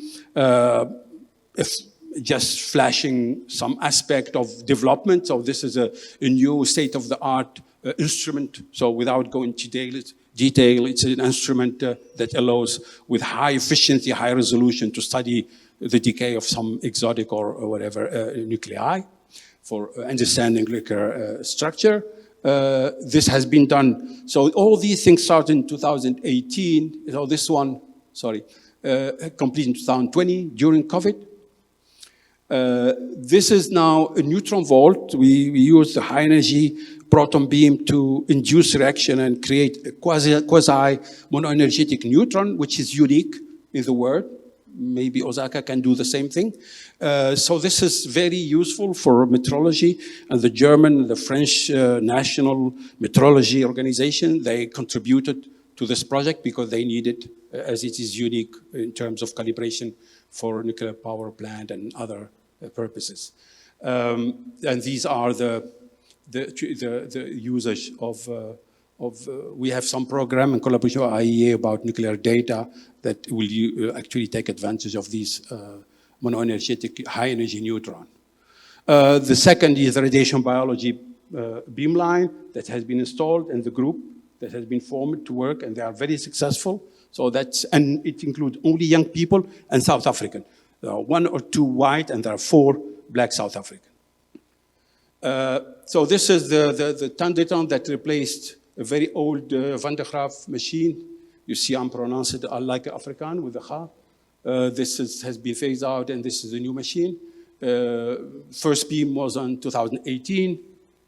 This is Soterius, the beamline. Soterius, because he's very interested on the low energy beamline as the tantitron for astrophysics, nuclear astrophysics is completed almost 3 months ago. It took a lot of time, but it was not the priority because every person was on SIF construction, the South African Isotope Facility. This is the AMS facility in Johannesburg, and this is, you see, climate, environment, geology, archaeology, and this is commissioning time. These are the isotope for dating, so carbon-14, barium-10, chlorine-36, and barium-26. This is the only AMS machine in the continent, in all Africa. This has been done with, I should acknowledge that some part of it has been done with the assistance of IEA, was I think before your time or during your time, Soterius. The AMS itself is before, but recently we have some laser instrument for AMS that has been provided with partial finance from IEA. So this is now the strong, I would say the strength of Itamba Lab lies on the fact that we have the technology of radioisotope. So if you see, and I think we have competitors here, strontium. The strontium is what you call the cardio isotope that is very used in Canada and US. So it's a huge market. So we are covering 80% of the market, strontium. The other is the Triumph and Los Alamos. Gallium is much more. And here we developed our own generator, which is a technology that you don't create it within a month, a year. You need a lot of time to develop your own generator, and all the licensing, it's a long process. So this is the strength of Itamba Lab. And of course, this is not radioisotope for medicine. This is a source of positron source. Just to remind you that every sodium-22 source that you use at university anywhere is coming from Itamba Lab. You don't need to ask where it's coming from. It's fully, all ion sources in the world are produced at Itamba Lab. I'm just trying to tell you that this is the strength. Accelerator technology, drive-in accelerator, cyclotron mainly, but also electrostatic machine, and radioisotope production, radiochemistry, separation, but also labeling. So that means that the future needs to be on the strength of the facility. Cannot be on something we start from zero. Even though I told you the experts retired, but you still have some knowledge left within less expert people to start again a big project. So this is just to show you that not only we have all these isotopes that I presented, but we have ongoing R&D on the astatine 211. This is the targeted alpha therapy isotope. This has been delayed just because of COVID. There was no experiment done, but we know how to produce it, to separate it. Even the labeling is something that we know how to do. So it's going to be, this is short-lived. So this is for the local, some of the cancer can be treated with this astatine, but locally in South Africa, maybe the neighboring countries. But it will not survive in any export process. The theranostic, our favorite one is copper-64. I think so is mentioned. We can produce it with accelerator. This is a PET, positron emission tomography isotope, radioisotope. Copper-67 is from reactor. It's neutron-rich. But as you may know, Itamba Lab has a research reactor, and they are one of the biggest producers of technetium. So you see the legacy of Itamba Lab is huge, okay? One of the biggest in the world. And the income to the country is much bigger than coming from Itamba Lab, because technetium is the bread and butter isotope. Anything can be seen with technetium because of the valence of the atomic charge. So anyway, let me go now to the strategy. The strategy was of 4 pillars. One is this cyclotron, the big cyclotron, is aging. It has up to 20% of beam time and scheduled shutdown, typically problem to solve. So, you know, this is a sign that the machine is old and you have to do something about it. You have to prepare the future. So this is the South African isotope facility, is to prepare the succession of the separated big cyclotron, separated sector cyclotron. Saint is the South African Institute of Nuclear Technology and Science. And Sandro, now we are going to meet because it was exactly the same strategy or vision that you have at ITCP. Exactly. Typically, as they are not having the right student, not the right background, we say every master degree, every PhD, they go through 1 year to pump up their knowledge in whatever subject, not general in everything, but on whatever their master degree, project is, or PhD is. And this is, has all kind of training, detector technology. I mean, how you go from a detector to whatever, to a signal, from signal to a spectrum. It goes through everything. How it accelerates cyclone function, everything. So typically they become like any European good student background. That doesn't mean that will be all good, but at least there is some fairness now. They have the background they didn't get from any university. Actually, even the rich university, they don't provide the right level of starting a master degree on physics, on nuclear physics, or material science. So this is the same thing with co-supervision with some European facility. I'll show you the network that we have. So it is about the same thing, but smaller scale. So I wish we can try to have a tunnel or the bridge with you, because we are relying very much on people we know, scientists in US, in Canada, in Europe, who will give lectures. Sometimes they come, but with COVID they are not coming, but through Zoom lecturing. So maybe we can use more of your capacity for training, if possible. So this is the closest pillar to my heart, because I know what is the problem is. The problem is not infrastructure. Yes, infrastructure, as you said a hospital can be built in 1 year, but a doctor takes 15 years or more. So that's why this is the biggest, this is the most expensive pillar, but I'll show you, it's done already. It's money and people to do it. Here, it's a long way to go. We need to create the human capacity to be able to make this project sustainable. Otherwise, you just waste your money.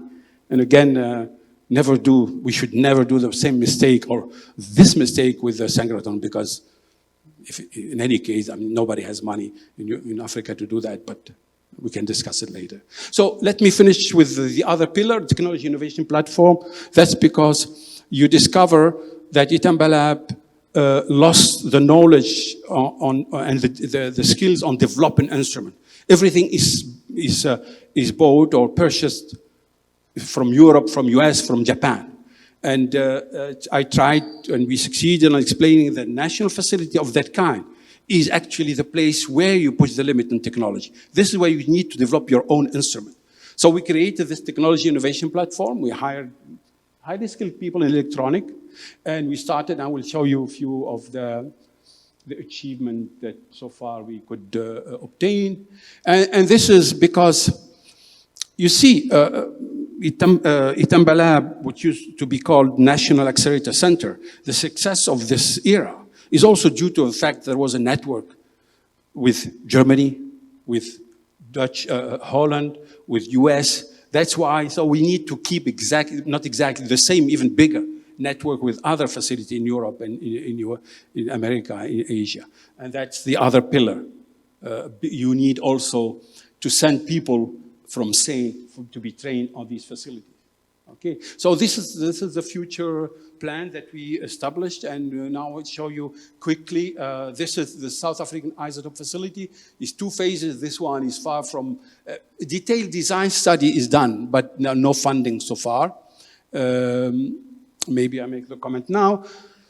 A lot of changes this last 5 years in South Africa. I mean, the corruption of the government, the former government, made it that the old state company had been completely bankrupted because they took the money and nothing was left.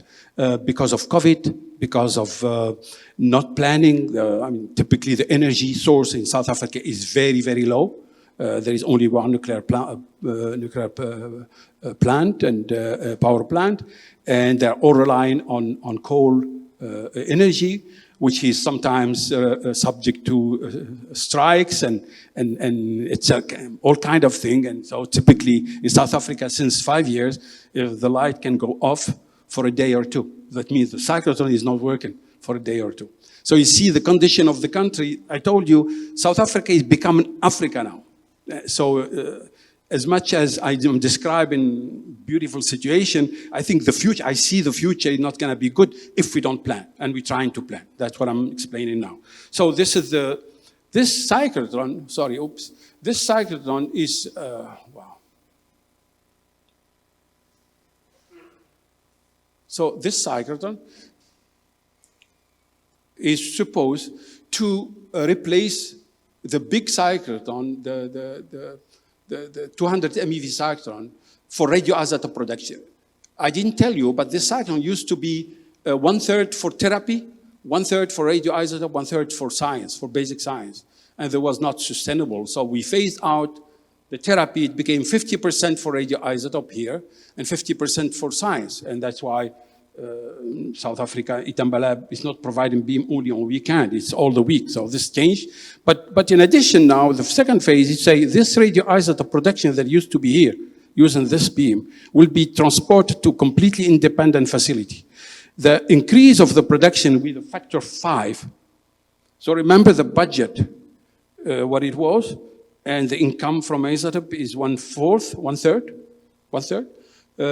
This number will be multiplied by a factor 5. So typically we are talking about a self-sustaining research facility because of this phase 1. So this is now, and this is the second phase. I don't want to talk about it because it's very interesting, of course. We otherwise would not have done it or planned for it, but I don't think I have time for that. This will be purely the basic science, enlarging or increasing the capacity of basic science that all these vaults can benefit from only with this 200 MeV cyclotron. So we're increasing the capacity of basic science research through this phase 2. For the moment, it's an orphan phase because of lack of funding, but I'm sure in the future the situation will be better to go to phase 2. This is phase 1. I don't have time, I think, to go into detail. The factor 5 I told you is because you have 2 beam, each of them almost 380 microamp going right and left, and each of them has 2 targets, so multiplying already by 4. The protection that we used to have only 1 target station, 1 beam line, and of course the intensity has also a factor we go from 1 to 5, factor 5. This is a very conservative number, by the way. So this is now the SAFE phase 1. The cyclotron has been installed. You see the beam line because they've been covered in order to protect while they are ringing the cyclotron. So this is the 70 MeV IBA cyclotron. What I should tell you is that the beam commissioning will be on the 2nd week of October. So typically, as much as I told you, many of the people retired, this project has been delivered within a month, plus 1 month with respect to the original plan. I mean, accelerator project, they are not this way. You have 1 year easily delay. So we could actually deliver this, it's good time to move then. This is a technology innovation platform. Already we developed digital electronic for the low-level RF system for cyclotron. This has been exported to Japan and to Germany, just to let you know that it's very high-level development. This is the R&D contribution to the Atlas LHC, the Atlas experiment upgrade. And this is something that we developed. It's a monitor. It's a backpack for monitoring radioactivity, which is very useful in national parks in South Africa. So you just put it in your car, and via cloud, you can measure activity, and you can really detect where you have a hot spot due to whoever did that. This is the SAINT project, SAINT Institute, sorry. This is the one I think ICTP, we can really try to collaborate because we have the same goal, at least this is for Africa. By the way, it's not South African, it's Southern African, not South Africa. We have all the time up to 20 or 25% of the students are from other countries, most of the time neighboring country. This is the international gateway. So we have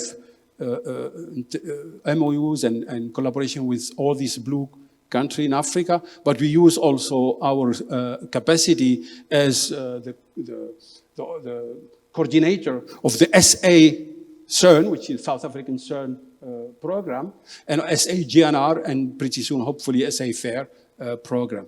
We have, of course, all these facilities. We have MOUs, and I think we see the Italian, the two national facilities, nuclear physics, the Ganil, et cetera, et cetera.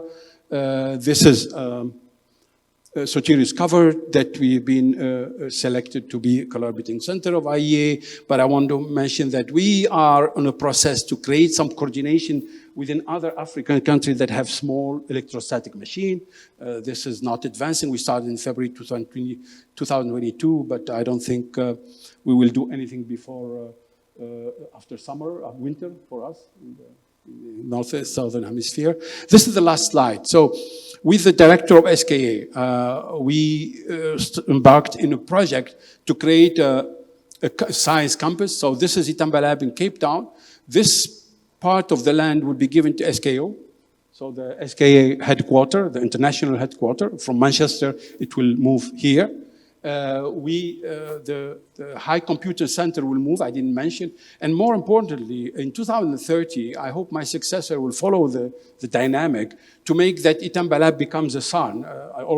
I like to say Itamba will be sometime a sun. Sun is the CERN, but to replace Europe by Africa. So it has exactly the same capacity. When CERN was created, it was 600 MeV cyclotron. Here we're talking about 200 MeV cyclotron, but the future can provide a higher energy if needed. So I think I'm done, and I say thank you with all these languages of South Africa to tell you how diverse the country is. Thank you. Thank you very much.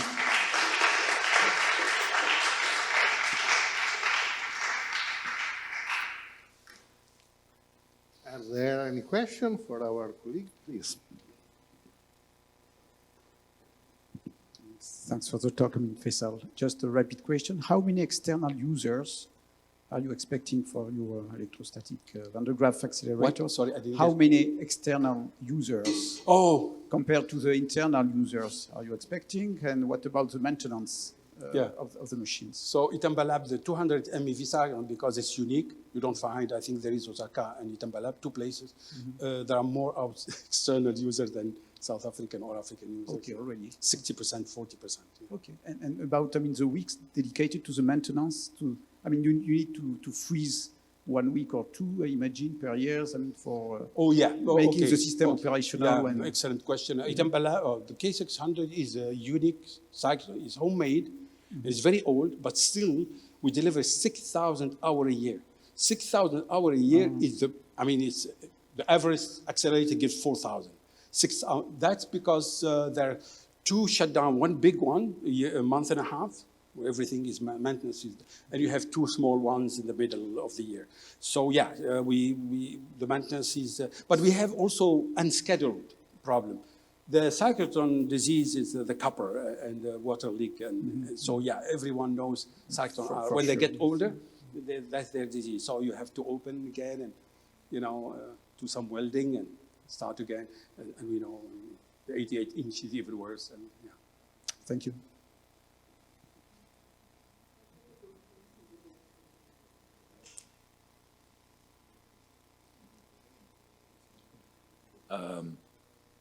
Faisal, how many years are you going to run the big cyclotron? How many years we will operate still the big cyclotron? I think it can be for minimum 20 years more. 20 years more. There are two things that had to be done. The old power supply had to be renewed, which cost minimum 2 million euros. We are every time reminding funding agency about it. The other thing is the RF system. Remember, this is very high intensity beam, 250 microamp. So the RF had to be a high power RF system. It is very aging. The parts are not done anymore. It was done 30 years ago. So we need to renew completely the RF system. This is another 2 million or €1.5 million. So Provided you have these two things, the cycle can go another 20 years. Another 20 years. 20 years. That's why we are planning if phase 2 is, when phase 2 will be done, is the post-acceleration for radioactive beam. So, and the phase 2 is about what? What is the machine there? So it's Rodetron. This is a cheap, high-intensity electron beam that gives you the required 50 MeV, much higher than Alto and as high as Ariel, but cheaper option. So photo-fission and then post-acceleration by... Okay, thank you.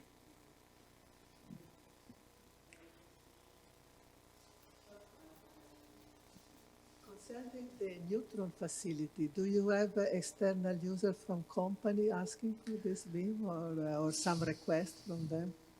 No, the only external companies are PTP, or the German official metrology organization, and the French. But we consider them private because they have to pay the beam time. Yeah. But they pay for it. Yeah. No, it's not basic. It's calibrating very costly detector and things like this. Yeah. Actually, it was refurbished, or the beam line, counting on the payment from these two companies. Yeah. I'm afraid that we are... okay.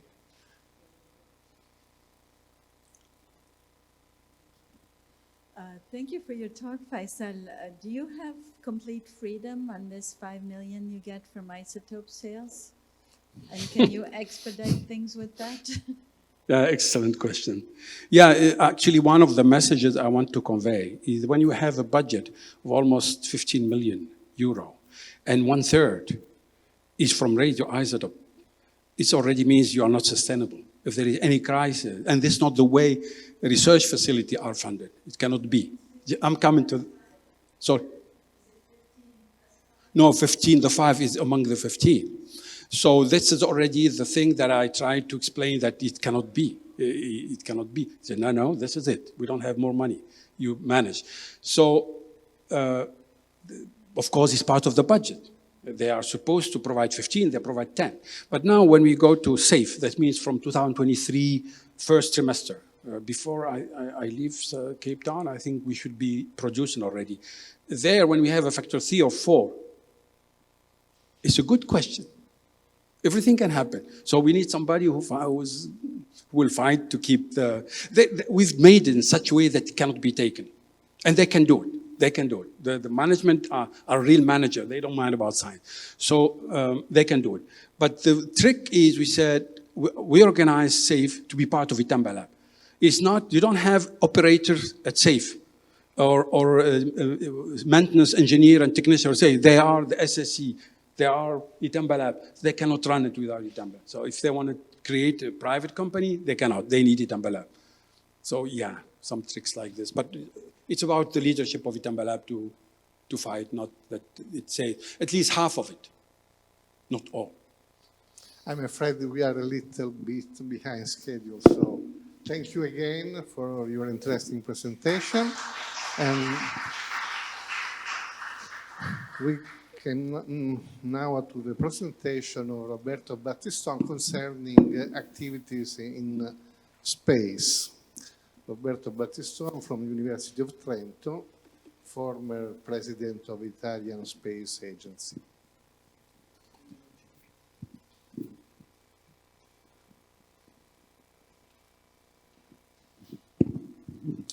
Okay, thank you. Thank you so much for this invitation and for organizing this meeting. Angela, was very interesting to understand how many definitions of global challenges are.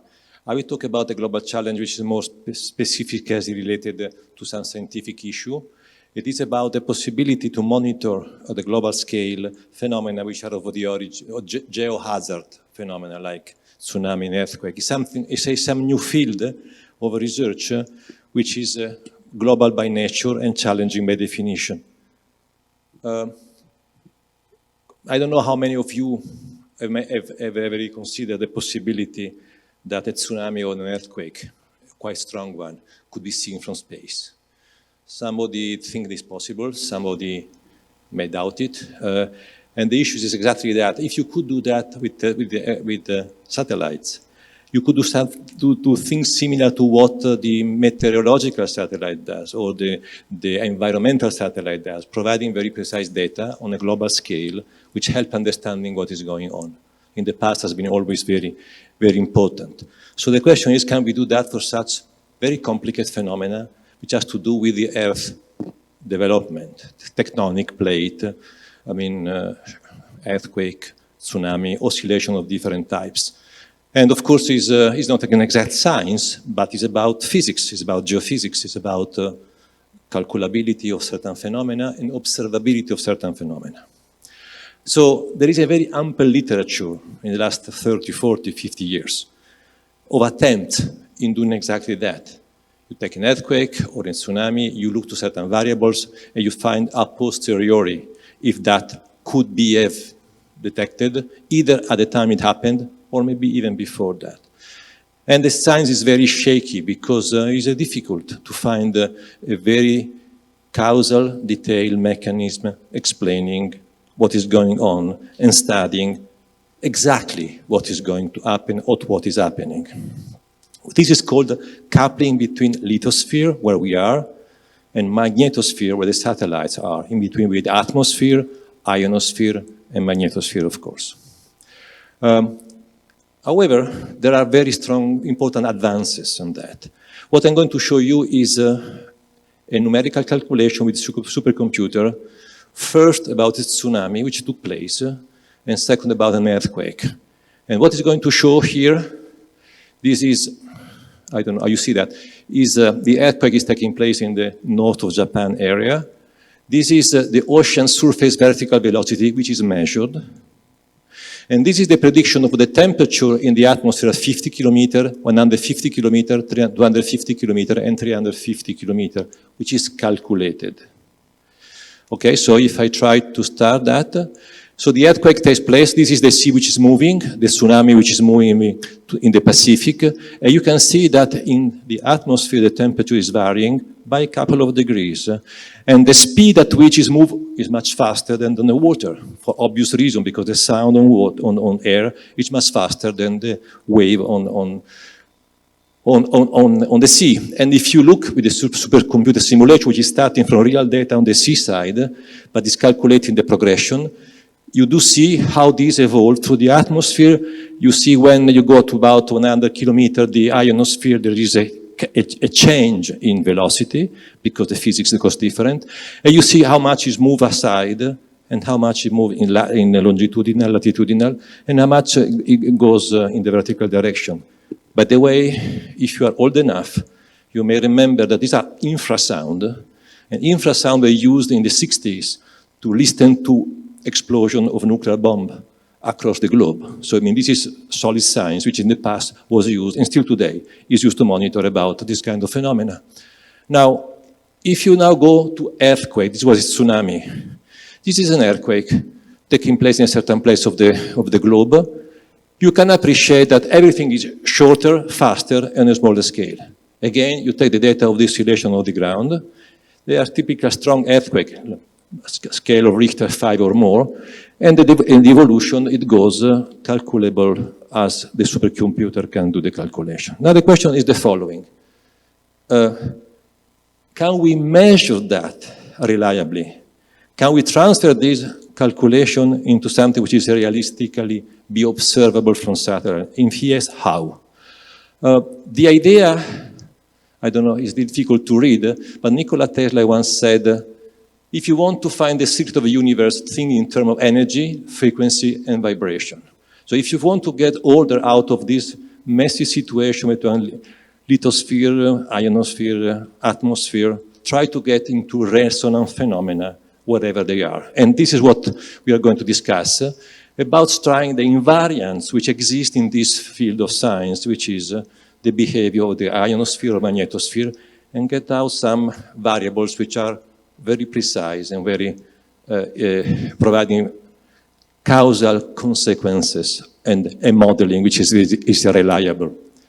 This is based over 20 years, almost 20 years of research which was started in the early 2000 and materialized two satellites in a collaboration between China and Italy. It's the China Seismo Electromagnetic Satellite. There are many of the institutes which were represented today, INFN, INAF, INGV, participating to that. Together with the Italian Space Agency and the Chinese Space Agency, the first satellite was launched in 2018, and the second one is built right now to be launched in next January. So this is the collaboration, the various partners, university, and so on. These satellites are equipped with all the kind of observation tools, which are typically non-imaging, like electromagnetic waves at very low frequency, magnetic field, electric field, plasma properties, particles entrapped in the Van Allen belt, all kinds of these variables which are physically interesting variables, often resonant quantities, but you cannot make an image out of it. You can measure a phenomena, but not get an image out of it. So these quantities are of two types of quantity. You may not be familiar with what happens in the ionosphere, magnetosphere, but you can find about local observables, meaning observables you can find only when you're flying over the earthquake zone, like acoustic gravity waves. Acoustic gravity waves are resonant phenomena, ultrasound, which is moving through the atmosphere. Frequency line resonances are vibration of the magnetic field line, which are resonant in a sub-hertz frequency. The total electron content is the one which is running through the GPS signal, which is oscillating in time and modulating that. Very low frequency electromagnetic waves in the hundreds of hertz, extremely low, long wave length, and plasma density waves. But also there can be global observables, which means observables that you can monitor far away from where the tsunami or where the earthquake is taking place. And this is again certain kind of VLF waves. The Van Allen belt anomalies, particle burst, even Schumann resonances, which are these extremely low frequency, tens of hertz, resonances which are typically about the cavity between the lithosphere and the ionosphere. Okay, so this work has, among various things, put together a modeling of that, which I'm going to discuss briefly to show you the power of this kind of analysis in this kind of phenomena. So this model is based on something moving on the lithosphere, water off ground, creating an acoustic gravity wave which is progressing through the atmosphere. It takes a few minutes. It reaches the ionosphere. There, the media is an ionized media, and then low frequency wave get emitted, and the mechanical wave of plasma is also produced.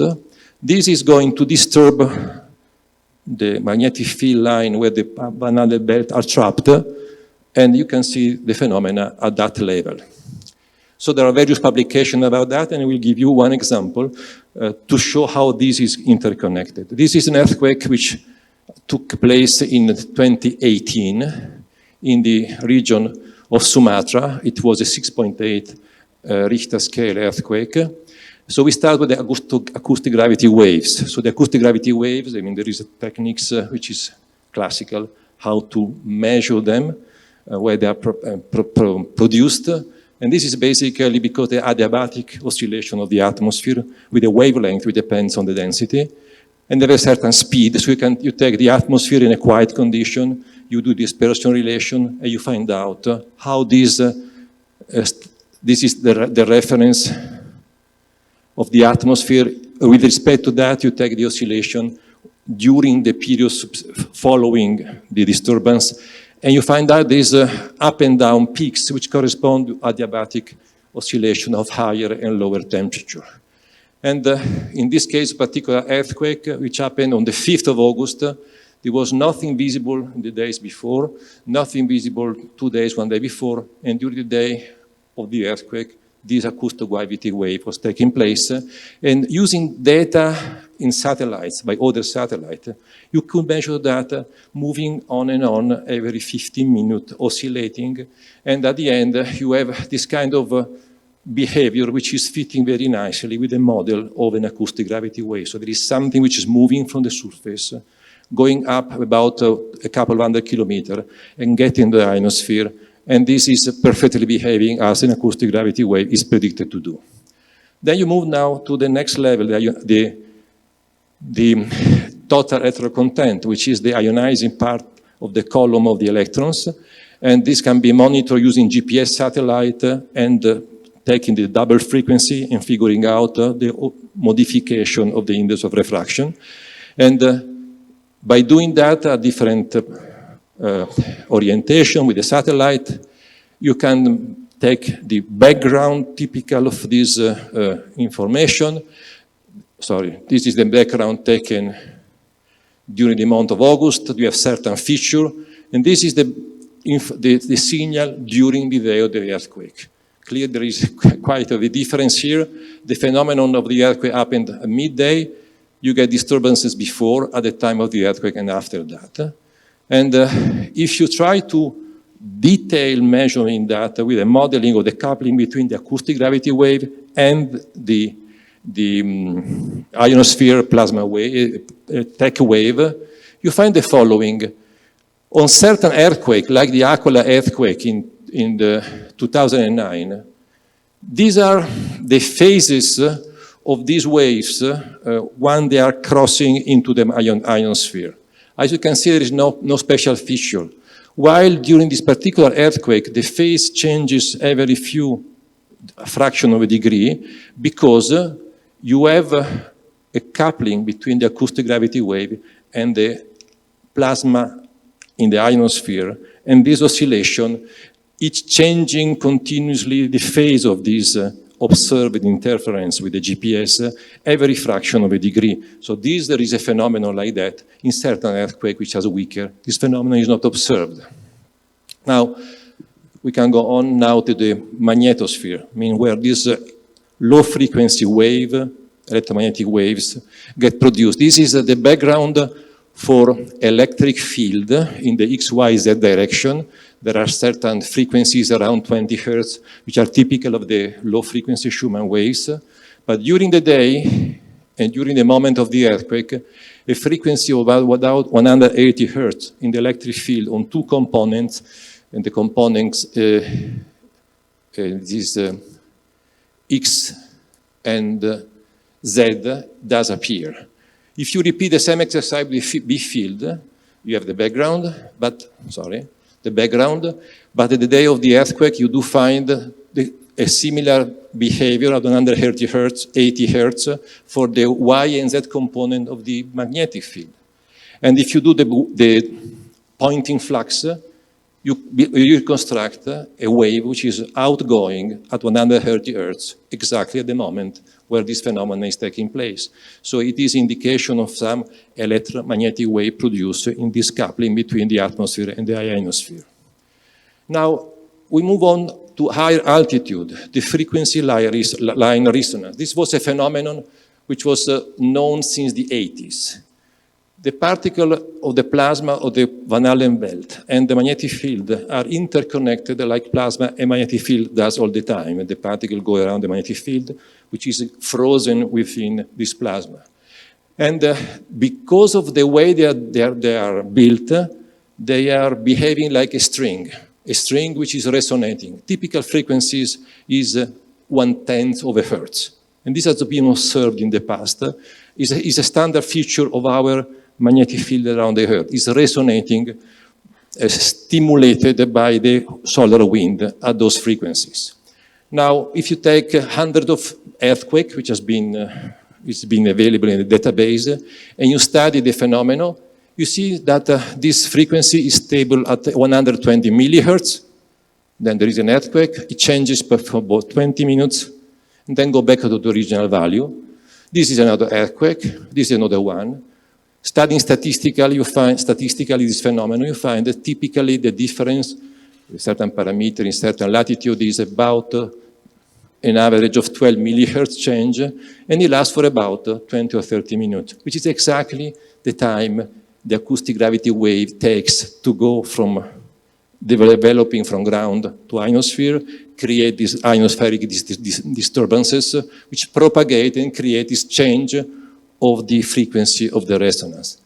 And in certain cases, you also find these kind of things, like you have an earthquake here, a change clear change in the frequency, and also 2 hours before you have something else which looks very similar. So this is kind of interesting to study this kind of possible precursors. And the last point is, what about particles trapped in Van Allen belts? The Van Allen belts is a very precise mechanism where particles are trapped in magnetic field and behaving exactly like the Maxwell equation requires. And it is well known that during, in the vicinity of earthquake, you get burst, variations of those fluxes with respect to the average values. It is a very precise environment, stable environment, but when you disturb it, you clearly see the variations. And you can study those bars one by one, understanding where they're coming from, where they're ending up, which are surviving, how they're connecting the region where the earthquake takes place and the region where the satellite measures them.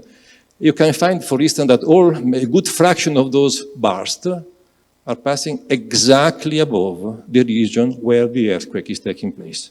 So this is supporting very much a coupling between the surface of the Earth and something which is happening in the Van Allen belt, which is observed far away, but once you trace it back, which is possible, is exactly passing above this region. So these are just some examples of a way you can approach a global phenomenon, which is by nature creating a tremendous amount of damage, also in terms of human life, especially in countries which are not particularly well equipped for dealing with that. And it is an issue which has been there forever and will stay with us forever. And this kind of studies using space as a global monitoring tools are bringing some step into a better monitoring of this phenomena, and maybe understanding that could even open some possibility to reduce the damages that these phenomena are creating on the population. Thank you so much.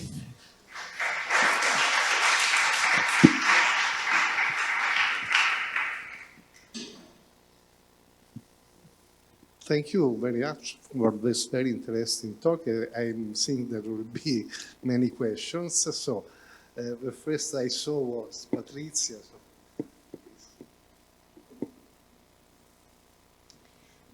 Thank you, Roberto.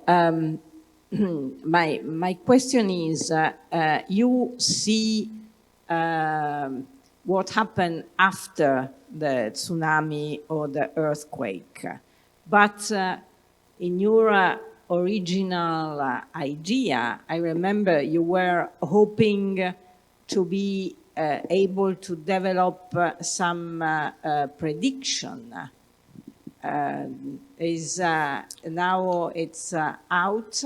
The original idea was to demonstrate what is doable and what is not.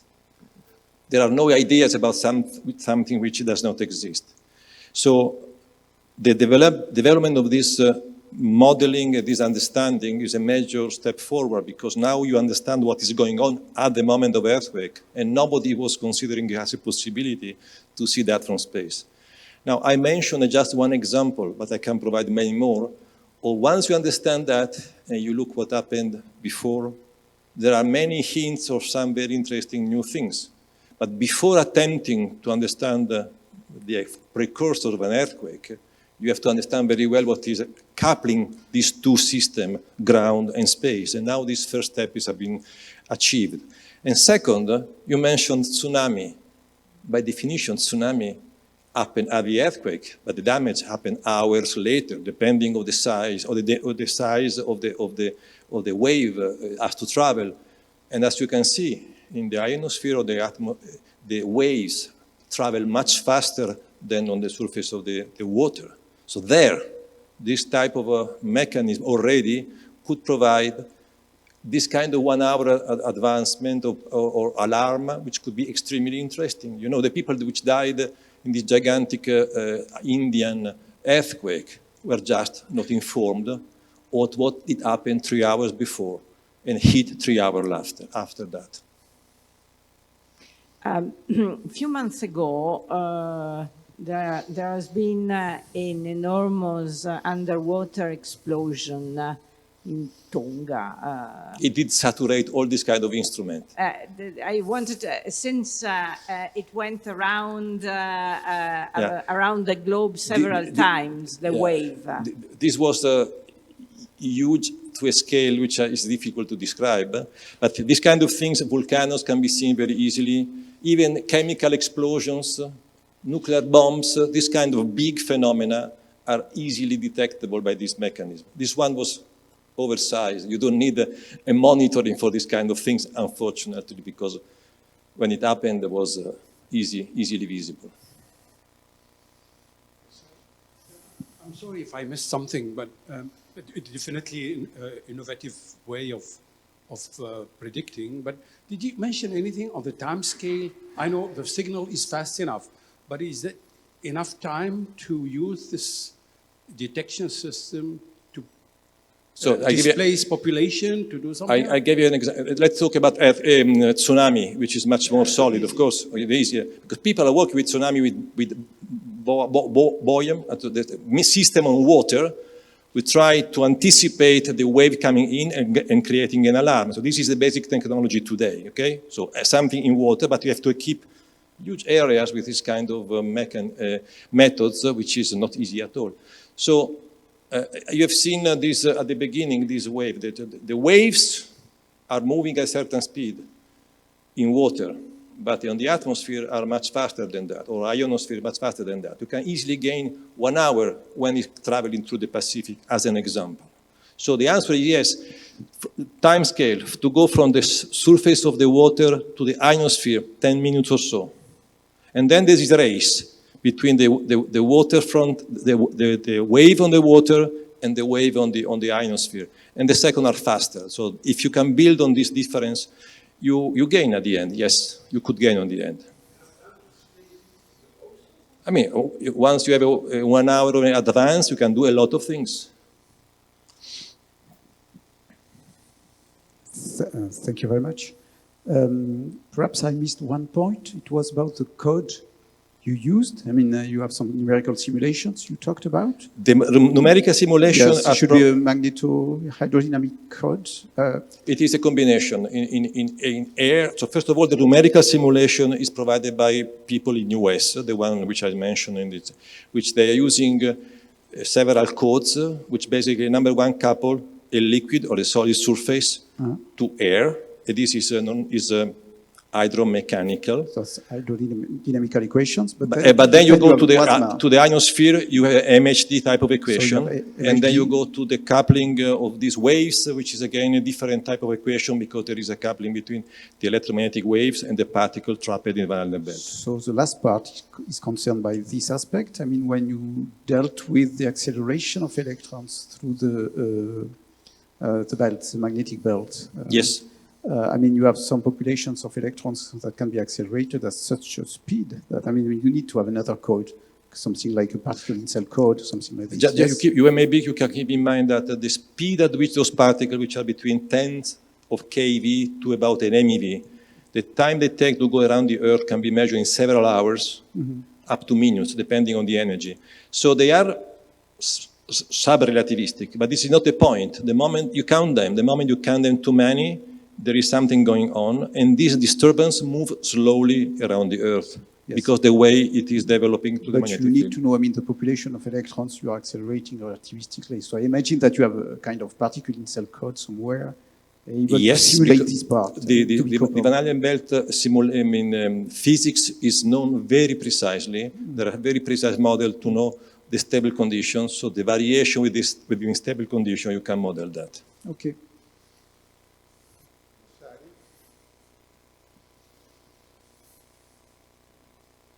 Grazie Roberto. Una curiosità, just for me to understand, you can measure these things because you have the satellite on top of the earthquake and so on.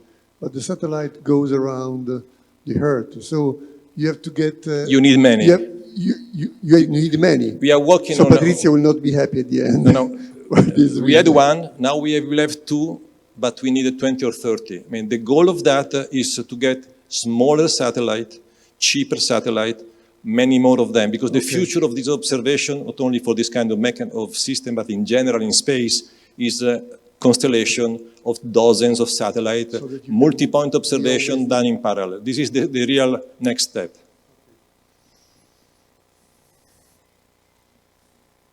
Okay.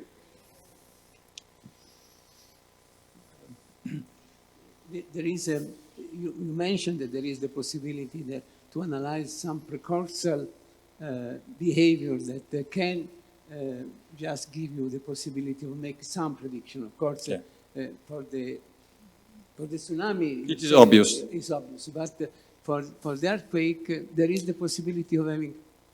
It is the most fascinating part. I give you just one example. Okay, one of the mechanisms which have been often and often called for precursor of earthquake phenomena is microcracking, which create a huge emission of radioactive gases like radon, which were trapped under the soil and get either underwater, and they come up because of this readjustment, which could be precursor. The question, this is known since 30, 40 years. The question is how to measure reliably over kilometer squared this amount of energy, which is massive in total, but tiny in density.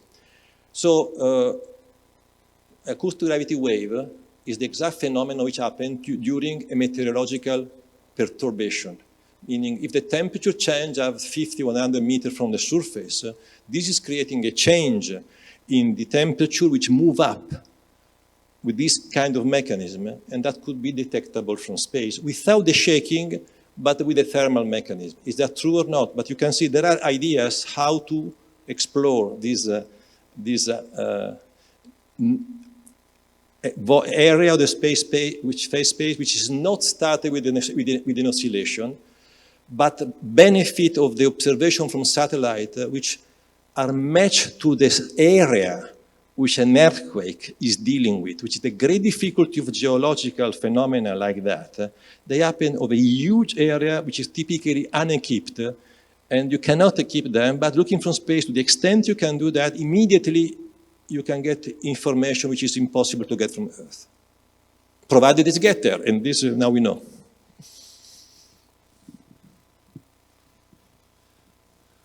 Okay, I think we can now close the session. Thank you again, Roberto, and thank you to all the speakers of this session. It was very interesting.